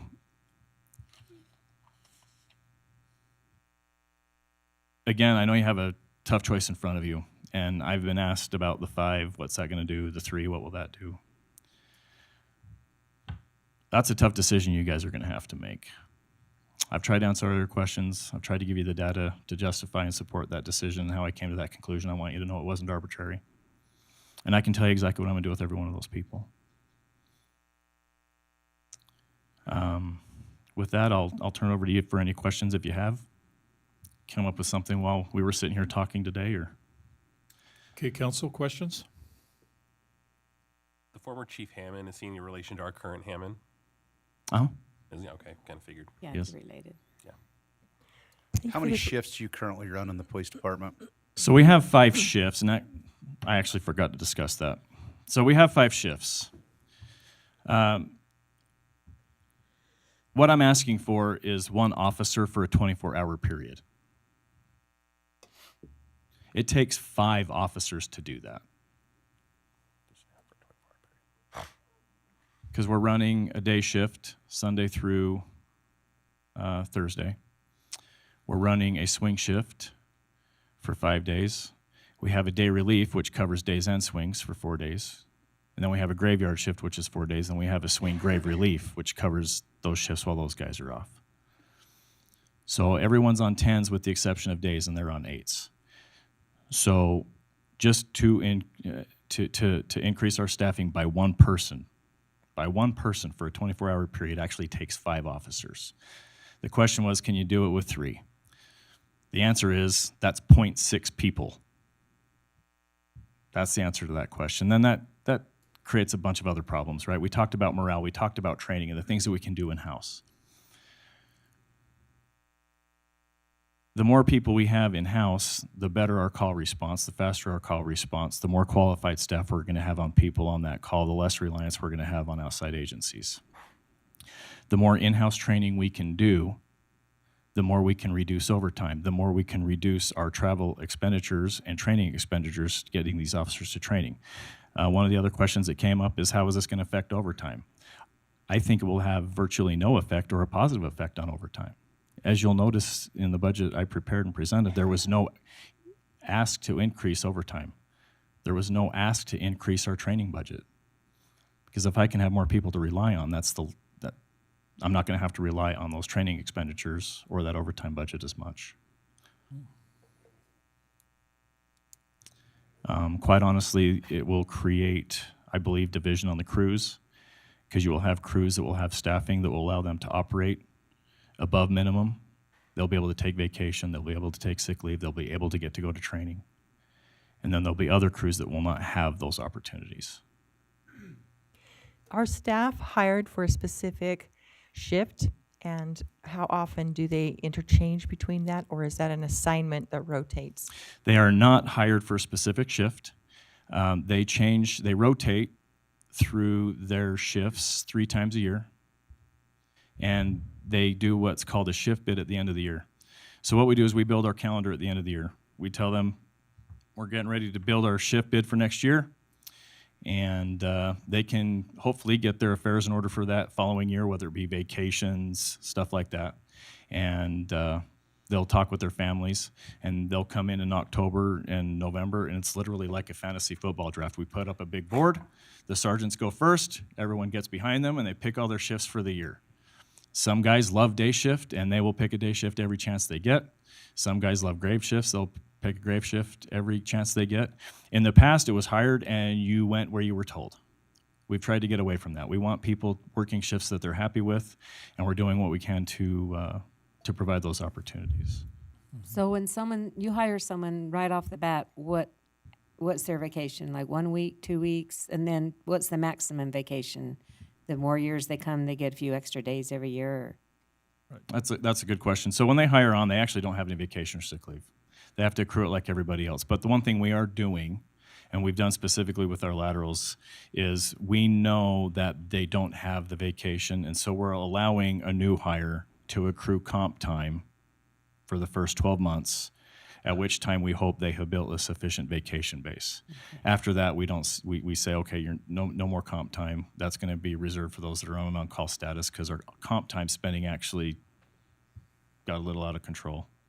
And so we allow the lateral hires to accrue comp for the first year. That will give them a vacation bank that will support them the following year when we no longer allow them to accrue the comp time. In order to accrue that comp time, though, they have to be working extra shifts. Well, Council, here's the interesting part. For the best we know at this moment, we have 39,363 people in Roy. At least that seems to be based on the U.S. Census. You know, you're going to hear a little conversation here in a minute about Woodbury project that's coming, should be in probably within 2 years. You go north, you're going to see a townhouse development that's going in as we speak. I believe, Steve, there's about 70 units in that town. 76.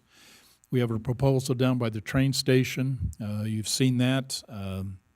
That's going to put probably 300 more development down at that location. For the next 2 years, and probably continue until we get built out officially, our population numbers are going to grow. And it's not going to stop.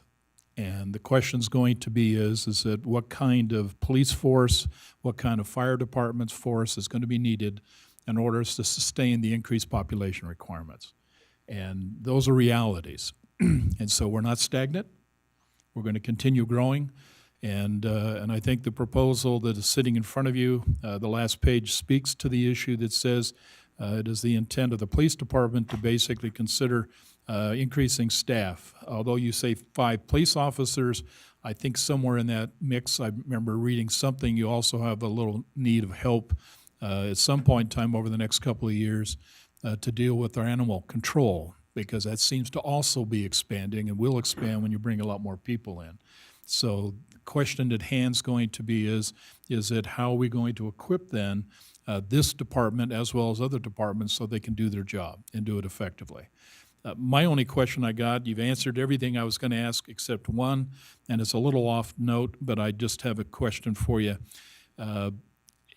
Is there something that your department can do to help us in terms of neighborhood watch programs? And I share that with you, Chief, because as you said many times, and I'm intuitively aware of it, A lot of times when there's incidents or situations taking place in our neighborhoods, it really, to the extent that it can, the police officers are oftentimes called in after the fact. The incident have happened, and therefore it leaves little choice but to kind of clean up the mess. Is there room, or is there options, or is there something we might be able to do in a neighborhood watch program to help facilitate those, that maybe we can get the same people who are being burglarized, the same people who are having the problems, to become part of the solution rather than become the victim? We absolutely can, and I can tell you what we're laying the groundwork for right now and what my goal would be moving forward if we were able to get the staff. And that is this. One, our PIO unit is going to be growing into a community relations unit program. And I'm going to have sworn officers and non-sworn staff on that particular unit. And we've done phenomenal with our social media outreach, community engagement. I know that the council, the CTC, we're constantly being asked, can we go do this particular event? Can we go do that for a particular event? And it's hard to get staff, and it's hard to get staff to volunteer for those kinds of things. And so we're actually going to be putting together a group of folks in our department who want to do those types of events that we can rely on at a moment's notice to go out and actually participate in those events. So that's one thing we're going to be doing. My goal is right now, our school resource officers during the summer, when we see the influx of like vehicle burglaries and stuff like that, they're assigned to detectives and they're assigned to patrol, to supplement patrol and to supplement the increasing caseload on detectives. Having additional patrol officers will allow them to see further into a case, potentially close that case out on their own, reduce the amount of cases that are getting closed in detectives. It will allow me to put our school resource officers, who are in a great position to be involved in community relations by being in our schools, to continue to do those community relations types projects during the summer when school's not in session. And that's how I envision them being utilized, if I can get their time freed up. Okay. Okay, thanks, Chief. Council, any other questions for Chief Gwen? Well, so you're talking 5 officers that, with all their equipment, about $100,000 apiece, and then you need a car, so that'd be around $600,000. Correct. So with all this new building coming in, so we'll get property taxes from, we don't just generate money from our grocery stores and stuff, we get money from all the new building that's coming into Roy too. So we would just have to figure out, I know nobody wants a tax increase. I don't know how. We got to come up with some ideas to figure out how to pay for this. We talked about that in the Economic Development Committee meeting prior to council meeting. The proposed development that would be going in by Woodbury next to Harmon's is a 250-unit mixed-use development. That'll bring in probably enough property tax to support 1 officer. Yeah. A little over $100,000 a year. Right. So you'd probably say the one down at the train station, probably less than that, so. And then what about all the 300, the townhomes, the 76? That brings in. Well, yeah, it's whatever the value will be, the market value, and it's 55% of the market value is be the taxable rate on that. So that's new growth, and we will see property tax increases based on new growth, which will help augment the monies needed to sustain it. Right. The question that's going to be brought up, in fact, we're going to have a conversation here in a few seconds to talk about, do we want to have a budget workshop so we can decide what we want to do, how we want to approach the 16th of August truth and taxation discussion, because in that discussion, the council needs to make a decision so we can finalize the budget. At this moment, what I just heard the chief talk about, he says, council, I need 5 new officers. Over this new fiscal year, he needs 5 new officers. We also have a similar request coming from the fire department in terms of the firefighters. So all that has to be put in the discussion, and we just need to kind of decide how we're going to move forward in that conversation. And so let's see what we do. But to the point you're saying is, yes, new growth that's coming in will add revenue, both on the number of personnel in terms of residents. There is a portion of the sales tax formula that includes residential component, residents, and also property tax elements. And we need to figure out what those those revenue stream benefits will be, and then work appropriate for those. And we can do that as the development's finalized. Anything else for the chief? Great report. Thank you very much. Thank you. And I talked to the chief earlier, council. He'd like to make this kind of an annual requirement. I've been here 6-7 years now, and I've never seen this, chief, and it has been really, really educational. Particularly when residents ask hard questions, you now have the facts. I have a request on that, and I appreciate that. I know it's been a long time since you've seen one of these. Is it possible to get these prior to the budget being approved? I know that puts you on the spot, but it is very beneficial to know as we're looking at budgets and making adjustments in that. I had every intention of getting it to you before the budget. Some of the problems that we have are we have to wait on BCI for some of the data. I was going to actually incorporate our training hours because I gave that to you in November, but I couldn't even incorporate our training hours and what that trend is like because quite honestly for 2021, I don't know because we just closed that out last week with Post. And I appreciate that. I was just wondering it.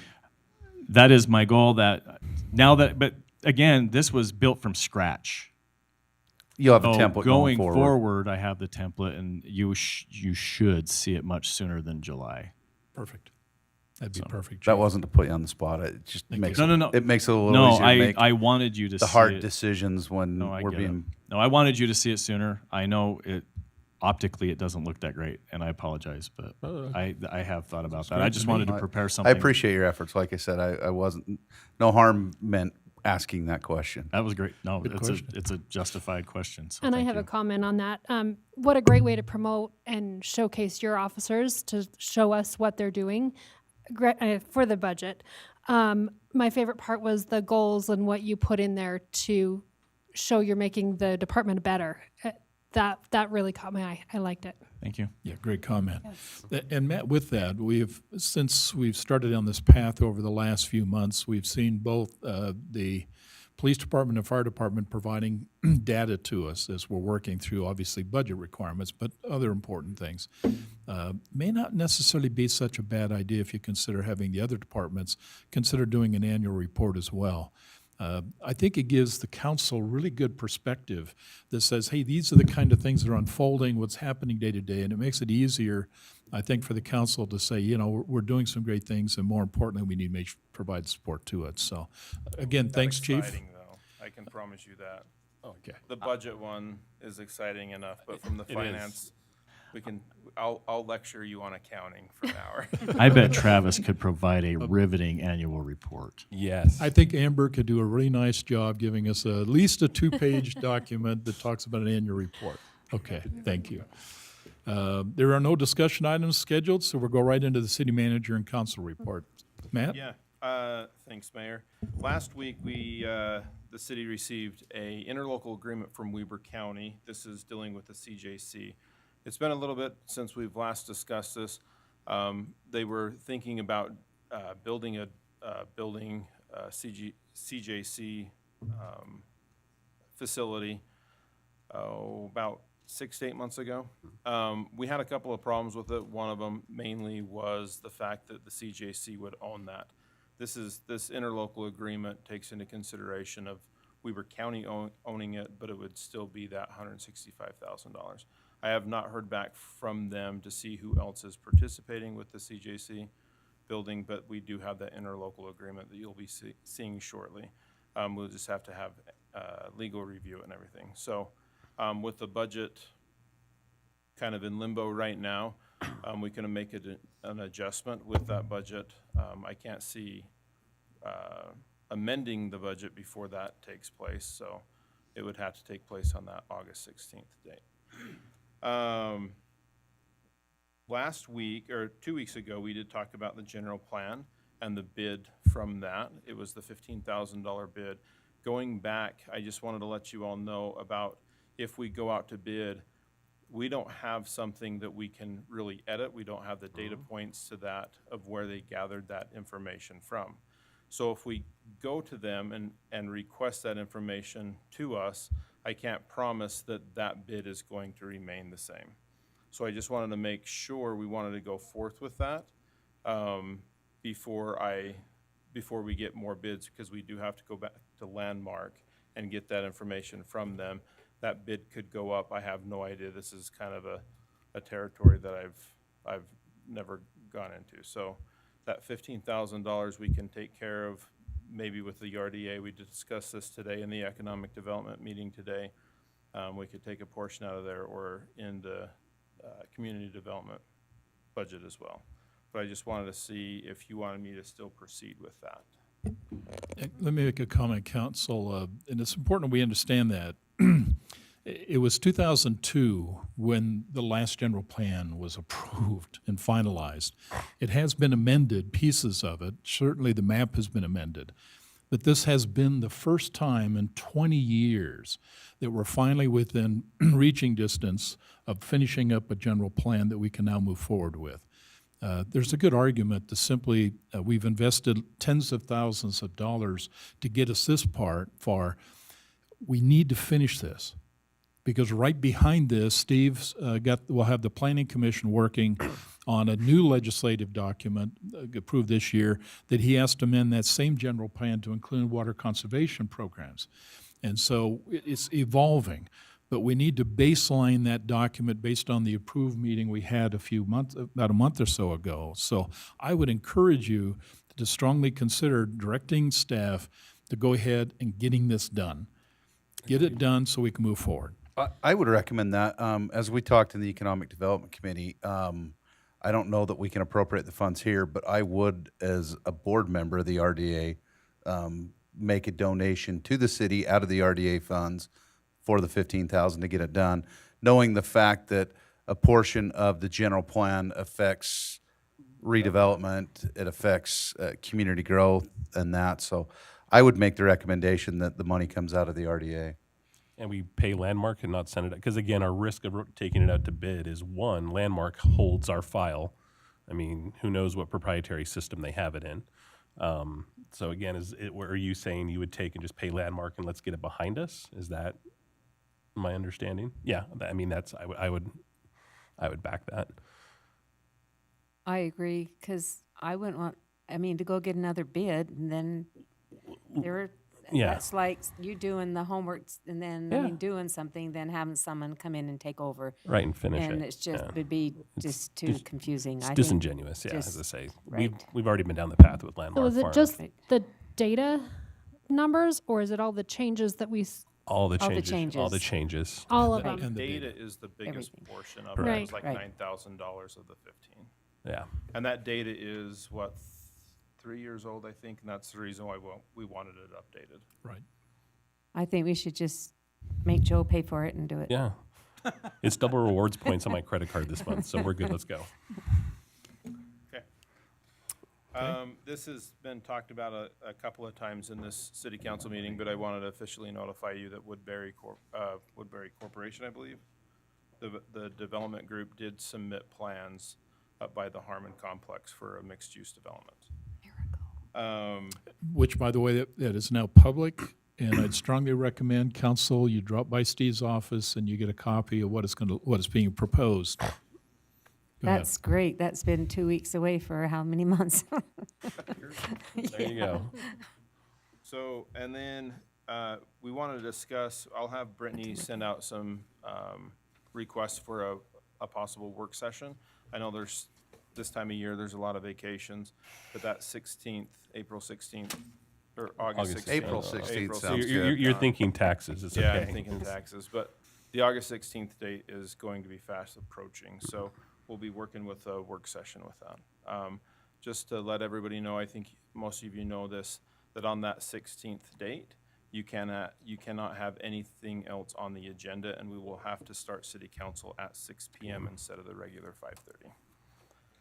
With nothing on the agenda but that. Does that mean that if we need another meeting, you would have You that could meeting hold one and beforehand either or before or something like that, after? yeah. but they don't want any confusion with that, so. Yeah, we were discussing if it's okay with you, council. I think there's still some lingering questions that I think you probably have. Before we go into truth and taxation, if we have a budget workshop session just downstairs, let's work all the details, make sure you have the questions asked, answers we can provide, so you feel comfortable walking into the truth and taxation. It certainly will give an opportunity to the public to come to the mic, voice their position in terms of any proposal on a tax increase, and then that you'll have all the information, including the public's input, to make a decision so that we can finalize the budget. Remember, you approved a tentative budget predicated on the outcome of the 16th of August meeting, in which case you'll finalize that budget and we move forward. Can I make a suggestion? Because that was probably going to be a crowded meeting also.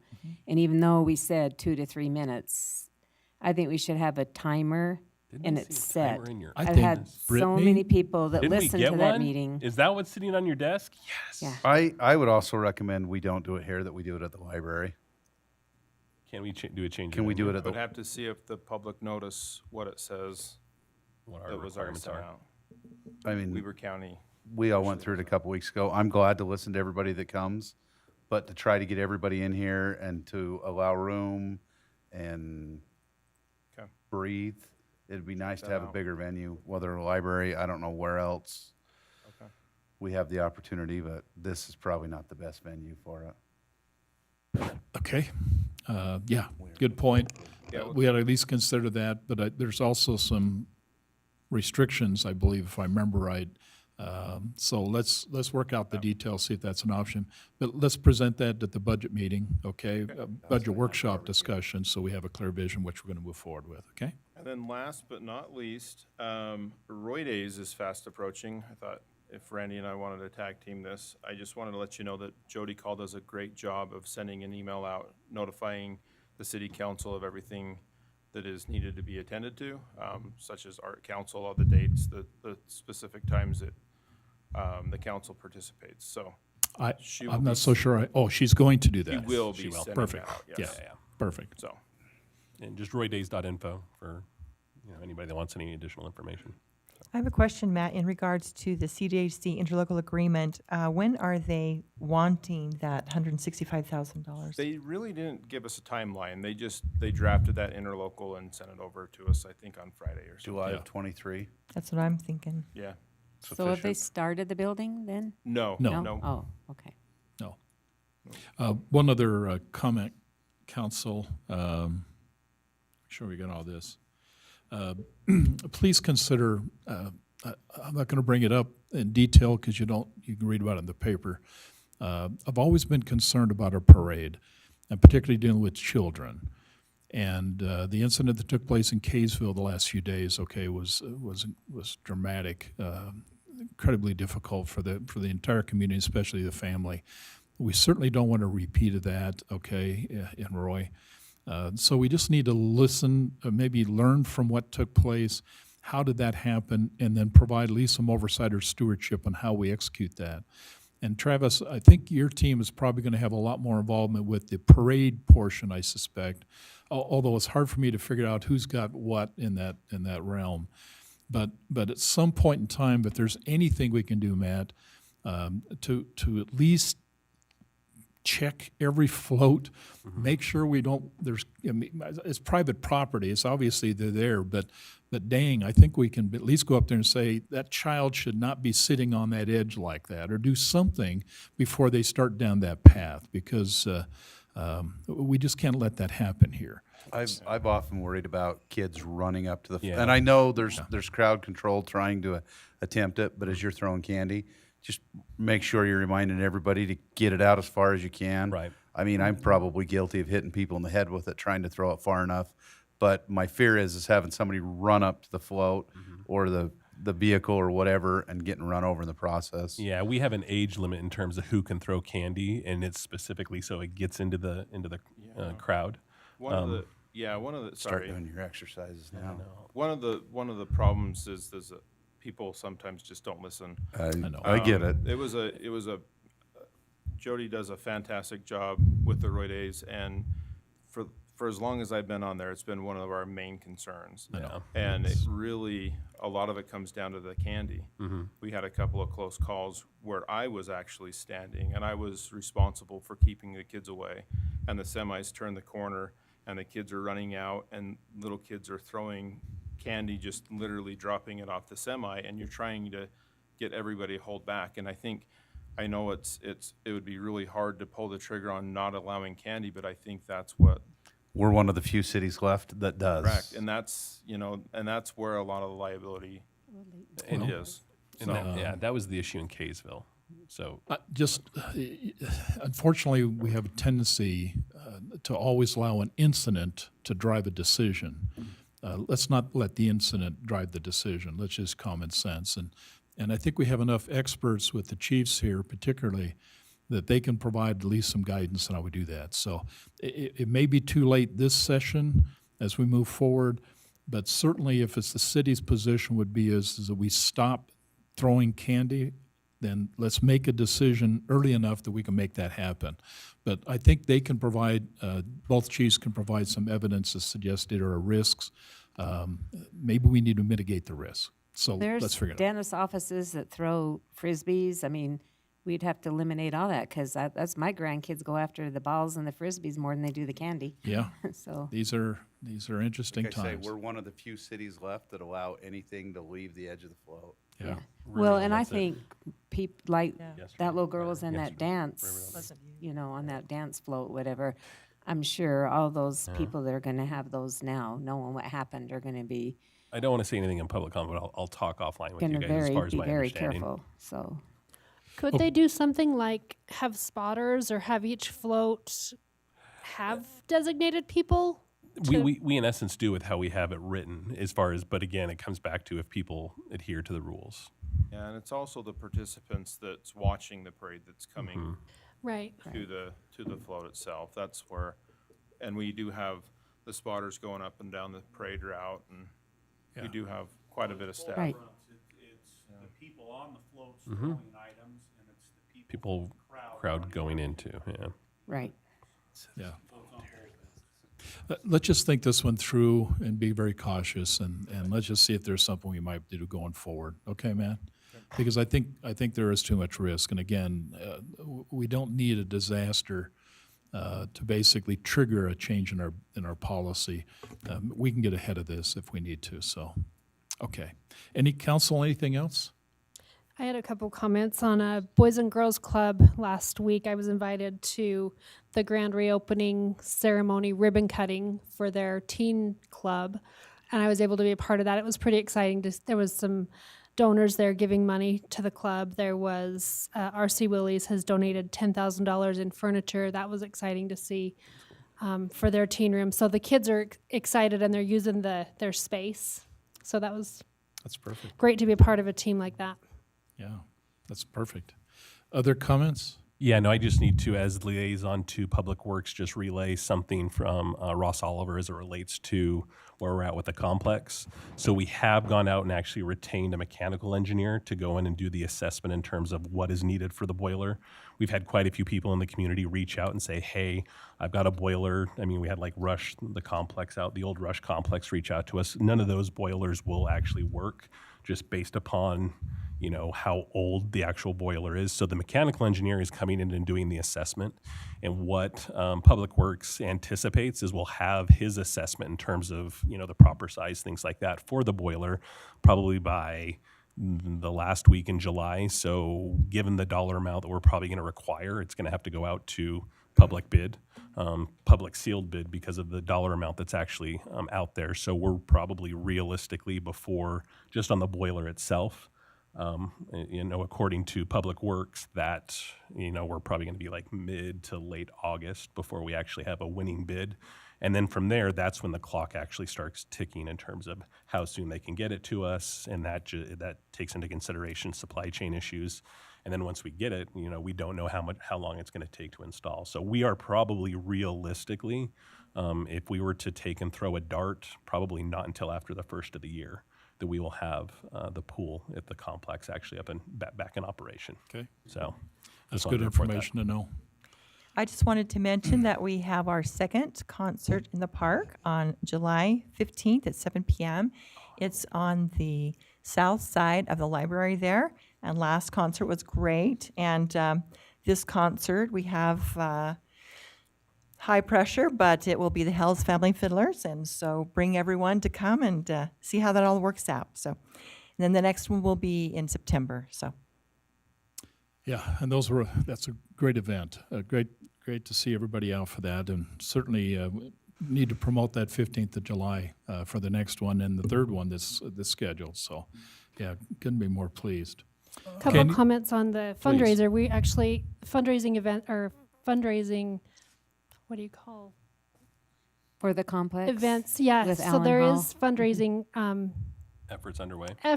underway, and there's a lot of logistics that needs to be taken care of first, as far as like how to collect and how to get the money and how to donate. So that is coming, but there's really not a lot of details that can go out to the public as of right now. Still a lot of details being worked out. Perfect. Anything else, Matt, on that? I don't. Yeah, I think They're started. They are started. Yeah, we all got our thinking caps on. Let's put it that way. And keep us posted, because that's important. We kind of will follow that as it works through the process. Perfect. Thank you. Anything else? Council, let me ask this one question then, if you don't mind. Is there anything you want to see you want the city to do? Anything that as you look from public input or whatever, anything you think is important that the city ought to take on and that the council can support you to go ahead and move forward with? I think it was talked about for the complex. The fundraising effort's great, but I think some things, and I believe things are already in play, is looking at our contract with the school, looking at our fee structure for resident versus non-resident. I received 3 thank you letters for the efforts put towards the complex, and none of them was a resident of Roy. They were all from other communities. There was quite a few people that spoke up from other communities about the use of it. So I don't think the residents of Roy should bear it all themselves, or the fundraising should all be borne on the city. We need to look at fee structures for residents versus non-residents, school usage, and whatever, and other programs that we can, utilize the complex for. Is there opportunity for rec programs with the complex? Just looking at other ways to increase the revenue coming in. Right. So to keep it going on maintaining it on an ongoing basis. So Okay. I had the wife of one of the Riverdale City Council men. I do shirts for her old glory days, and we had a long conversation. And she's like, she knows how much they use our services for the complex and the aquatic center, and she said, I think there is just no way that a city that supports your city and uses your facilities their council should not appropriate money to go towards fixing your complex. And she was going to talk to her husband about it, and because he's on the council, and she said, I just don't think, I know how many of my friends have used the complex throughout the years and then use your aquatic center. And she's like, I think that I don't think it's my job. I think maybe a manager or a mayor or someone who has the insight. I only know one councilman, but they think that should be put in their budgets, all these surrounding cities, and they should be asked to help fund our complex because of how much their citizens use it. And I thought that coming from her, and she had already talked it over with her husband, and I think he agreed. So, Well, that's a really good comment. And I think I can wrap the idea around Matt. And council, just for your support, if you agree with what we just heard, there's certainly a good argument that suggests as non-residents may be getting a pretty good deal, in terms of the access both to the aquatic center and the complex.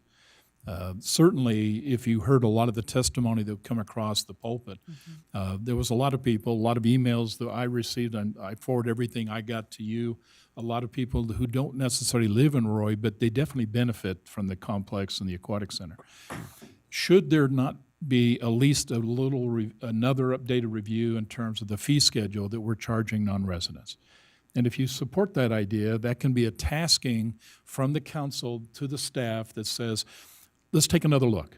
we think there needs to be an adjustment to the non-resident fee schedule for using those facilities. Yeah, we have other cities that purchase passes from us at a certain rate, and then they sell it to their residents at a discounted rate. Yes. Their residents can come to our complex cheaper than our own residents. Yeah, can, yeah. Because their city's helping fund it. Well, So maybe they need to be judicious. Yeah, and- I think not only the passes, but I think they need to give us some money also. Well, it certainly could be a towards- conversation with the mayors to see if they're willing to go to the Right. councils to consider doing that as some, and looking at these as regional assets, which certainly they are.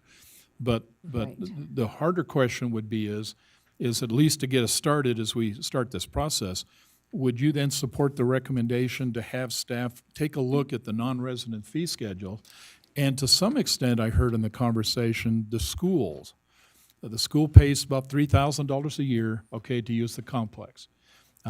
Should those be reviewed and come back to the council, because you set the fees?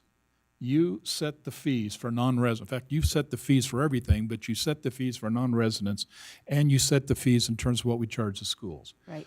And I've heard the athletic director say that our city uses their facilities for a lot of things too, that at no charge. Hence becomes what we would Right. expect come out of this assessment. But I'm sure What's the that they can, balance? that can be something can be looked at for sure, so. Are you supportive with go ahead and direct staff then, council? Do I see 3 nods Right. to agree? Well, I believe it's probably in process already, Yeah, so Travis I'm up has for it. already, we've talked about it. Okay. But I mean, when I went to the aquatic center last week, I just go up and talk to people, and I asked every one of them where they were from. And I can't tell you how many people were from Syracuse that were at the aquatic center. I understand. Yeah, I so. understand. We have the best things that cities around us don't have. Yeah. Parks, The only reason- recreation. Right, we The do. reason for my comment was really based on this. And if Ross was here, he can echo what I'm about to tell you. Ross said to me as a council member many years ago, probably one of the most profound things I've never forgot. He says, if a city council member walks up to me and directs me to do something, I'm going to do it. I'm going to do that. If a singular city council member walks up to me and directs me to do it, I'm going to do that. But no singular city council member has the authority to direct staff to do that. Right. So the purposeness of, and I won't get into the details about how that come about or why it come about, that's okay. But if we as a council agree, 3 of you, 5 of you agree, let's take a look at the fee schedule of the aquatic center and the complex, then that is a direct authority you have to task the city staff to do what you as a council want done on any topic. It doesn't make any difference.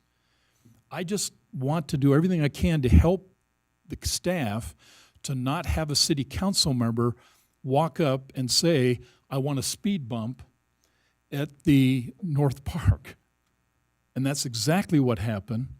And it wasn't until, in fact, it was a city council meeting, it was brought up when I got a dozen complaints from people saying I'm tearing the bottom out of my car. I went over in my sports car and scraped, that we found out, that the city council found out, that in fact they put a speed bump there. Point of order, that's nobody on this current council. Exactly. I was about to say that. But you see the challenge. And this mayor, having no choice, directed staff with the consent of at least 3 council members to have that immediately removed. Let me repeat that. Immediately removed. And it was the next day. Here's my point. The power of the council, the power is here. Use that power. What do you want done? How do you want it done? Let's do this so that the council staff can basically having clear direction and basically in the form of this council can say, these are the things that are important to me. This is what we need to get done. And as long as 3 of you agree to that, anything is possible. That's the way. The city manager knows exactly what to do and how he or she is going to do that. So help me, at least in the future, if you see an opportunity, you see something needs to be done, bring it to the council. Let the power of the council then get things done that need to get done. But more importantly, give the city manager clear direction on what you want to done. then there's no debate. There's no discussion. It's going to get done. The challenge we have would be is when a single council member gives that direction, it puts the city council, it puts the staff in a tough spot. And I have seen too many times in my position here where, not so much here, but previous as a council member, that sometimes even the city manager did not know what was going down because their department head was given clear direction to do something and they didn't clear with the city manager. So, Matt, I think we got the consensus. You may have already started, perfect, but please help us. Let's review those non-residential and school costs, and let's see if we can't bring some information back to the council so we can take another good look at that. And my commitment to your comment, Ann, I have a meeting once a month with all the mayors. For those mayors who are regionally connected to us, and they are connected to us, then I will ask them personally, you guys need to help us. Right. Okay? You need to be helped. We're providing a great service, but Roy City cannot bear the expense. Roy City residents cannot bear the full expense of maintaining these. And I don't want to get the non-residential costs so high that they basically turn people away. We got to find a delicate balance. Right. Let's see how far I can take that, and I'll bring back that report. I think, and my thought on that, with we're going to have a QR code, we're going to have ways for them to donate. Wouldn't it be exciting for them to send it out in their newsletters and their social media? That's a perfect good idea. Right. That'd Because be great. a lot of their elderly residents, I know for sure, from Riverdale come over here and use our pool. Well, same with the aquatic center, like all of it. Yeah. Right. Okay. I like it. Okay. I just want to say one more thing in regards to what Ann said. Maybe that's something we ought to look at as a city is what is our memorandum of understanding with the school? If we're sharing facilities, maybe that ought to all be written out so we Right. have a clear understanding of Right. what they're getting and what we're getting, and maybe we find out it's judicious. But Right. not knowing, it'd probably be good to have it in written form. Right. So everybody Well, feels I know good there's about an it. agreement for the $3,000. That's not just But if we're a utilizing handshake. their facilities for different programs Yes, and that, then right. it'd be good to have all that spelled out so everybody Right. has a clear understanding. So it doesn't just think, okay, they're not paying for near what they're using, but yet we're using their facilities as well. So. Right, yeah.